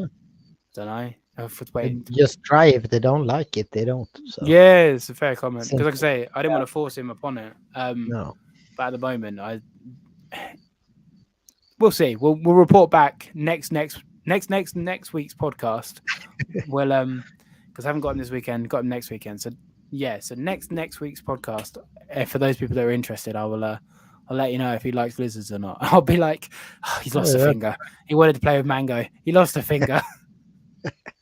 But yeah, I do try and get him out into nature as much as possible. And like my mum found a stag beetle recently, and she was like, "Oh, we need to FaceTime Elijah, my son, and I need to show him." And he was like, "Oh, Granny, you need to keep it. You need to keep it." And I said to my mum, I said, "Oh, I've got a big isopod terrarium here." I was like, Yeah. I'll come and grab it and I'll keep it in the terrarium for a week, and then me and Elijah can go and let it go." Yeah. And the time by I got to my mum was like, "It got out," and I was like, "How did it get out?" She's like, "I don't know," but yeah. So he was quite sad that he didn't get to see the stag beetle. So he's really into insects, but again, he's only 5, so there's plenty of times to convert him. As long I've said to people from day one, as long as he respects nature, Yeah. I couldn't give a shit. As long as he's kind to nature, Yeah. if he doesn't matter if he loves it or hates it, as long as he's respectful for it and doesn't go out killing spiders and stuff like that, I've done my job as a But parent. they probably won't if you take them with you and show it to them. Yeah, no, I like I say, he loves going out Yeah. for bugs. And every time I'm at my mum's, because it's a great environment because it's like an acre of land in the middle of the woods, so the kids can just run. You don't have to worry about other people and like other stuff they get involved in, and they can just be kids and get dirty and muddy and find worms. Take him when you do it with a moth. If you Yeah, take this blanket, yeah. We'll catch that's all the bugs. It's perfect. We've got tree monitor food right here, guys. That's perfect. I feel bad. We're gonna. Oh, he's gone again. He's gone. There he goes. But yeah, I don't know when I'll do it, but I'll definitely, because like sort of this sort of time now, I could do it in my garden, to be honest, because as you can see, I have moths here, so just put a bed sheet up and say, or not talk about him kicking chickens. He tried to kick the chickens when he was younger, and I was like, no. Fee No. also as well is teaching him to swear at the moment if we're outing each other. Because she's just like, you can say it around me, just not daddy. And they're like all making plans in the lounge together. The joys of being a parent, eh? Even though Yeah. it's not even her child, she's just corrupting him. But yeah. Well, we're sort of getting close to the 3 hour mark. So unless there's anything else you would like to talk on or ask me, we'll start wrapping up. I have one thing. Mm-hmm. And that's what I think all of us really should use is just try to get out and look at the animals. Not we can sit, we can discuss it with books and everything to see the environment they really live in. I think that's what's benefit the most for me. It really has been. So Yeah, I have to that's something I drag want my to do. ass to Australia. That's what I have to do. Yeah, I really want to so I've got I won't release the date yet, but I've got Chris Applin coming on. He's been to Batanta loads and photographed photographed and I'm apparently the one whose English is my mother tongue and I can't speak it, so photographed tree monitors and bits and bobs. So I'm really keen to talk about habitat with him, but I really want to get out there. I was meant to be in Borneo and then bloody can't say it because we get demonetized, but that I think I've already said it, so fuck it. COVID, that thing that ruined the world, and we were meant to be in Thailand as well, and again COVID ruined it. But for me, over the next couple of years, I really want to get out because, like you say, I've listened to a few people that have been to the wild, and they almost have like these revelations, these epiphanies, where they're like, "Wow, we've been doing it wrong, or we can do this better." Yeah. And like you say, I think, and even a good start is just look at wild habitat and look at wild animals, because so many times you get desensitized and you see a fat Aki or a fat bearded dragon Right. on social media. They don't even It look the same. come to the motherland. We're all staying at Freezy's house. Yeah. No, I just have to go there. Yeah, It's just I need to I get don't know out why there. I haven't done it. So, but That's me. also you want some more time. You don't want to go there and be there for a Yeah. week or two. Yeah, I feel like So, Australia is several month kind of thing, isn't it? You need to be yeah, out there. yeah. So, Fee is being the loving stepmom, even though she doesn't class herself as stepmom. He's not my problem, so I get to teach him bad habits and not have to deal with it. And Reese couldn't relate anymore. Hello, thank you for tuning in. Sorry, you're tuning in at the SWE monitors. Good night. Oh, hello, how are you doing? That's You my have friend. I've spoken to him a Yeah, few times yeah. on the old Instabook. But yeah, how are you doing? If anyone has any final questions, because we are going to start wrapping up. So if anyone has questions, speak now or forever hold your peace. We'll get you back on for sure, though. I'm sure we could have 4 weeks. Freezy reckons 4 weeks. It's probably because he doesn't Yeah. want to put up with us for any longer than 4 weeks. 4 hours. We've got 3 hours. We've got another hour in us yet. Freezy will drive. There we go. I want to find a Parenti and a Glebal Palmer, and then I'll be happy. If I find a Glebal Palmer, then I'll be happy. Is Chris the same person who bred the Mitchellai? Chris is the same person who bred the Mitchellai. Freezy tour guide. So yeah, well, I'll keep an eye on chats if there's any final questions. Ask now, everyone. Thank you all for tuning in with us. We've still got 19 people in chat, and we've been going for 3 hours. So, I have a challenge for you. Find me a female Pilbara in the UK. Gold dust, mate. I know a couple of people that have pairs or groups, but the chances are they're not for sale. So you have to go to Europe, smuggle one. Don't do that, or maybe do it. Okay. I will probably have some soon, actually. Wow, you're gonna get some pilberensis. Thank you very much Yeah. to the super chat, Serenity. I really appreciate you. We'll put it straight to the Gecko Fund. Love you all dearly. Is that the next one then? Pilberensis. Not really. It's one. Oh, you will see. Oh It will be. gosh, It a will little be a teaser, good. guys. It will be a good one before that. I can tell you that. A good one before that. Wow. Yeah. Odatria. Yeah. You're A getting lot. Mitchellite. No. No. You. No. No. No. No. Okay. So Everyone, we see. Jonas's link. We're not ending yet, but Jonas's link is in the description for his Instagram. So keep an eye on his page to see what it's an Audatria, yeah? Yes. I mean, how many are there? So you've got There are a few.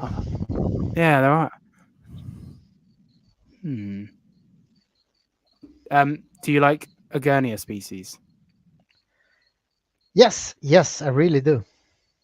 Yeah, I really like Uh, Agurnia. yeah. Yeah. I love them. I'll probably get some of those as well, actually, because I'm doing a trade for some geckos. Okay. Yeah. Interesting. It wasn't really meant to, but well, he didn't want to spend any money. I didn't want to spend any money, so we did a trade. So a few more Trade geckos are going, and I got some trades are Nigeria. So see, yeah, trades are always better than trading money anyway. yeah. So thank you very much, Dad. I appreciate you for supporting me. I deeply, greatly do. Thank you so much. Are there any Audatria you have over there that we don't have in the UK? So over here we have, I'm going to miss some, Mitchellai recently, Kingorum, Gillanai, Aki, Timorensis, Affenbergi, Glauidai, Storai. What else do we have? Tristus. Yep, Tristus.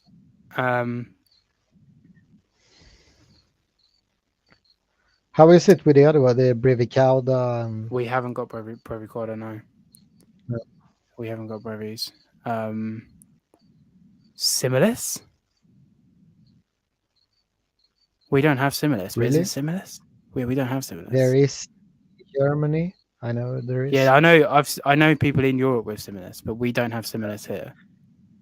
And now Brexit, it's hard to get stuff here. Yeah. Oh, Pilberensis. Didn't say Pilberensis, but Pilberensis. Oh. Oh wow, Gary. Thank you, everybody.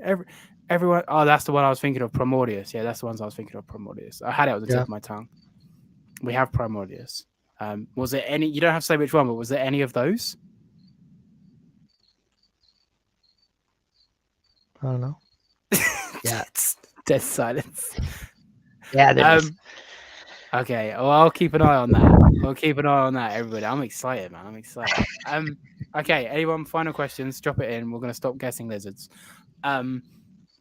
What's the one piece of advice you would give someone starting the reptile hobby? Start out with just take a deep thought. You're going to keep this for a long time. Get the animals you want directly. Just if you want a fucking Komodo dragon, get it. You know? Best advice Don't waste ever. time. Don't waste time on, years of animals you don't want to keep. Maybe that was a bad example, but no, you're the man that started out with Taipans. It's fine. Go get it. It's fine. And just make sure you do it proper. There you go. Don't be cheap. Not like me. And then the final question, which constantly changes. So I don't know how I'm going to word it today. So it's going to be exciting for everybody involved. How do I want to word it?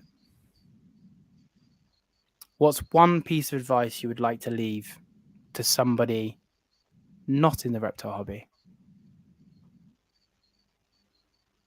I mean, they can be in the reptile hobby, but just one piece of advice that's not reptile related. Let's go with that. Okay, that's a bit easier. Okay, we start again. Right, rewind. Everyone, calm down. Right, calm down. What's one piece of advice not reptile related? Boom, smashed it. Oh, damn. I don't think I'm the best person actually to ask for advice. I've done everything wrong you probably can do. But that's your piece of advice then. Live. Yeah. Make mistakes. Yeah, don't do regrets. Just do it Yeah. better next time. I'll stick with that one. I appreciate that. That's good advice. I don't believe in regrets either. Everything happens for a reason. And if it didn't happen, it Yeah, wasn't meant but to happen. just do it better the next one. And You it usually can't works. grow as a human if you don't make mistakes. You No, have, I like can you say, I can relate to that. you have to learn. You have to learn from mistakes. Yeah. Like I've said this before. You Yeah. keep getting brought these lessons in life, and until you learn it, it will keep hitting you. Yeah. It will keep hitting you in the face. I really liked, right? I really like. What's one piece of advice you would like to leave behind, or like one piece of advice you'd like to instill on your kids? But apparently, it was too morbid because all these dickheads in chat are too busy criticizing me. This is my podcast, right? I do what I want. Okay. But yeah. Anyway, any more questions, everybody? Drop them in now, because I'm going to be wrapping this up now. Is this a question? Good tips. Good tips for success with Glowerty. Kids, yes, hopefully my first will hatch in 2. Okay, so baby Kimbos, advice for ones that have just hatched. Just separate, and keep an eye on them. That's what I do. Just with everything. Just separate as much as you can. To have the whole clutch in one tank, it would be a nightmare. So There you go. I've I think heard that. It's like because you say, they will eat. That's not the problem with them. So yeah, I've heard they like to be just left alone for a few weeks, set them up, yeah, leave them alone, lot just let them do their of hides. Yeah, let them do their own thing, and then eventually they start coming out. yeah, they do. Is what I've heard. It takes some time for them actually, but just separate as many as you can. Yeah. If you want to keep a lot of them, that's it. Don't do a pool and raise 20 Akis in one enclosure. No, Don't do that. I wouldn't do that. No. I've done it. I wouldn't recommend it. And never again. Because I've learned from that mistake. So after his animals, they come from really nice parents, so they will be really nice. I'll keep an eye. I didn't even know he had cloud eye because I only see him posting Gillen eye unless he's got a separate Instagram. He gets eggs. Nice. As in just as in he bred them and got eggs, or he's just been given eggs. No. He was given eggs. Oh. Yeah. Oh. Yeah. That's pretty cool. You don't really hear that happening all too often. Were they like close? Here you go. Or were they like shipped? No. No. You go and collect them. I did it before with pythons and stuff, and it works. Yeah. I've heard of it, but over here that's not a common thing. And also when stuff breaks down, well, you need to help each other. So it's the same there. I've done it before with other elapids and stuff. Like you had to go and collect eggs and keep it in the incubator because something messed up for the other one. So heated polybox or something like that. Make sure the temperatures are stable. Make sure the eggs don't move. Like cable tie them down. No, you put what do you call it? Like mattress. Oh, foam. Yeah, exactly. On top of it. Yeah, that makes sense. Someone came up with an idea to me before to say like just sell eggs to shops, but like give the shops eggs or give people eggs, and then be like 10 or 20% of every egg that hatches and is sold. I get 20%. So say a shop sells an Aki for 200, I'll get 20 to 40 pounds depending what we agree. But I just don't think people will go with it. But then also I've never asked, so who knows? Who knows? Because I have enough eggs to give to everybody. Aki eggs for everybody. This could be Father Christmas of Aki eggs. We pay money to criticize you. You guys can criticize me. I don't mind. See this? It's thick skin. This is years of being bullied as a child. Nothing can faze me now. Lots phases me. Please don't be mean. Um. Anyway, Jonas, thank you so much for coming on. I've actually really enjoyed Thank this you for podcast. having me. We were talking for like 20, 30 minutes before air. And I was smiling and going, and I was going, oh, well, no, we need to stop. We need to stop. But you've been, I was thinking about this the other day, and I was thinking, like, because I said to people, I've never really had a mentor. And I've never had an outright mentor in the sense of someone directly going, do this, do that, do that. But I seem to have acquired these friends, if I can call you a friend. But I've Of course. acquired these friends, yourself, Mr. Scandinavian Guanas, Mr. Fry's Reptiles, a few other people. And all these people from different walks of life, like I say, we're all on this car journey and we've all learned different things. And I really take great pride in knowing that I can message you and just be like, hey, like this or that. And talking just talking through stuff with you because we've had I taught you how to voice note, so you and I have had some voice notes Yeah, that was really good. because I remember you were like, this is so much easier. Yeah. um but yeah, like it's been nice to voice note back. But what I like about the relationship that we've developed is all through the power of the internet. We just talk about general life. Like you were telling me about like bits and Yeah, bobs of like some new editions and like the holiday and stuff like that. And I'm bouncing ideas off you. And I generally love that about like the relationships that I'm building, including this relationship with yourself. And I'm very, very grateful for your time and your wisdom because you clearly are, because obviously it's the first time we've spoken really in depth, but yeah. you clearly are very aligned with myself and have unparamounted wisdom from your experience with every single reptile other than bearded dragons. Like, but and I guess it's thousands that I haven't kept, of course, but you know, but anyone you, want you advice learn, with you learn through yeah the journey. So, and that's and fun. And I'm still learning. I'm learning from you guys as well. So it yeah, doesn't it's all really part. matter how long you've been into the hobby. The hobby isn't what it was when I started. You know, it's a completely different ball game with all the equipment and the knowledge we have now, and all the knowledge that you can seek out easy. You know, I went to the library and photocopied pages of books when I Yeah, started. yeah, So, that's and I it do was like no books on keeping. It was, no, from the wild. You get a yeah. picture. Okay. It must That's, be crazy, like looking now though. Like, so if you started keeping in the early '90s, so you've been keeping longer than I've been alive. yeah. Um, because you were keeping around '92, I think you said.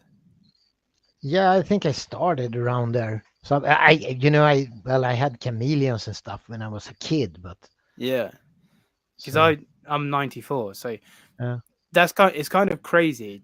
I think a lot of young people, because in my head I'm not young because I'm 30 next year, but I am young in the grand scheme of things, and I've been keeping for about 10 years.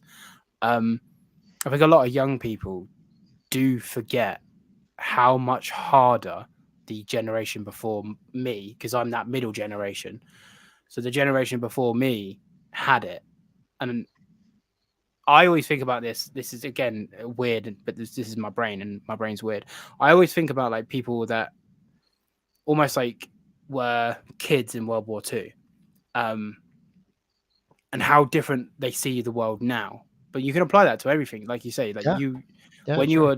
you were looking at reptile keeping then, because you've lived it. You're not just like look back and you've lived it and you've seen how far it comes, and now you've got this super slick room with all fancy lighting and happy enclosures with like nice substrates and decoration. And I imagine that was years removed from something in 92, 93. Yeah.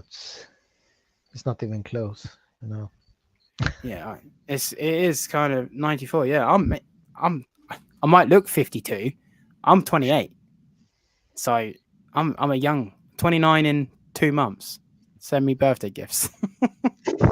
um, but no, and as well, like I like to do these little like wrap up bits at the end, like complimenting the guests, because I think we people as people we don't give each other enough compliments. But what I would love to say to you publicly in front of everybody, you generally are a lovely person. Like every time I've spoken to you, you've been happy, you've been positive. On this, you've been laughing and joking. You generally are like a incredibly humble, lovely, kind person, and there's not a lot of people anymore that are like that. Like even myself included, I'm a bit cynical, like hashtag depression gang and all that stuff. But you're a generally lovely man. At least every time you've spoken to me, you've been a Yeah. very lovely man. And Yeah, I can be that like for half an hour a week. That's well, you've done 3 hours and 15 minutes now, yeah, so no yeah. excuse. It's a new record. No, That's it. but I think Don't tell the when girlfriend, you whatever you do. grow older, you don't you just take your guard down. I would say Yeah, you yeah, get more. You know, more relaxed. yeah, I think so. Yeah, It's easier. Life is easier for me. It is when you don't have to put up with a certain face or whatever. I don't yeah. give a shit. You know, I am who I am, and that's it. It's so easy. That's I it's a didn't talk like that before. Absolutely not. So There's Jonas is definitely one of the good ones. Always enjoyed our conversations. thank you, Yet Michael. you're I think that's your advice though, isn't it? It's you are who you are. Like you don't Yeah, try and be anyone that you're not. I, I don't have to. It's that in itself is beautiful because again I'm into that sort of like spirituality, mindful, mental health, that sort of stuff. I'm really into that. Yeah, And once because I'm just discovering it now, and I'm very grateful I'm discovering it young. So I just want to touch on it very quickly yeah, because I think it is important. it But is. just learning to be comfortable with yourself in your own Yeah, skin and not having to try to impress other people for nothing. no, Um, because it won't work. no, because you come unstuck eventually. Yeah, so Um, I you, tried it. I know. yeah, you always end up going back to yourself. And a lot of Yeah, times, people start relationships and they try and be the knight in shining armor, and then eventually yeah, you just go back to the weird reptile keeper, and the person exactly. that you've made Yeah, fall in love with you is like, who the fuck is this guy? yeah, And you're like, I like Crocs, deal with it. yeah. Um, so it's always just good to be yourself. So I think that's an incredibly important message. And like I say, every time we've spoken, you're just a genuinely lovely man. And I've got nothing but Same nice to you. words to say about you. You really are a pleasure. This has been a general pleasure of mine to speak to you. And as Serenity has said just now, thank you for sharing your wisdom because I generally I do these podcasts and I never know what's going to happen because it's live. And as everybody knows who watches this podcast, it goes fucking everywhere. Yeah, but But that's the nice part. that's what I like about it. Yeah, And I feel like this has been an incredibly because, like I say, I never know how they're going to go, and I never really worry. Oh, if they're going to go bad or anything like that. But I just don't know what direction they're going to go. Um, but I've really, really enjoyed your time tonight. So thank you so much for joining me. thank you for And having I'd me. love to have you back on at some No point in the problem. future. When I We can have some talk more about stuff to show you. yeah. Well, this is it. When you've got your new secret monitors, or and your new geckos, and no, Algonia, sorry. Blink twice if you need help, V. Fee, Fee's Fee's deeply madly happy, and I won't have anyone say any different.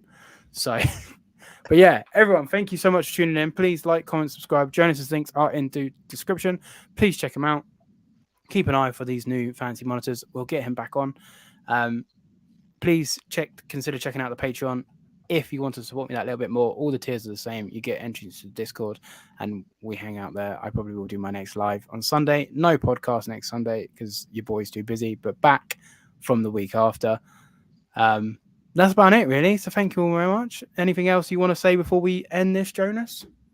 No, just thanks everybody because well, it's a lot of people been on these podcasts as well, listening in, and I always learn something every time.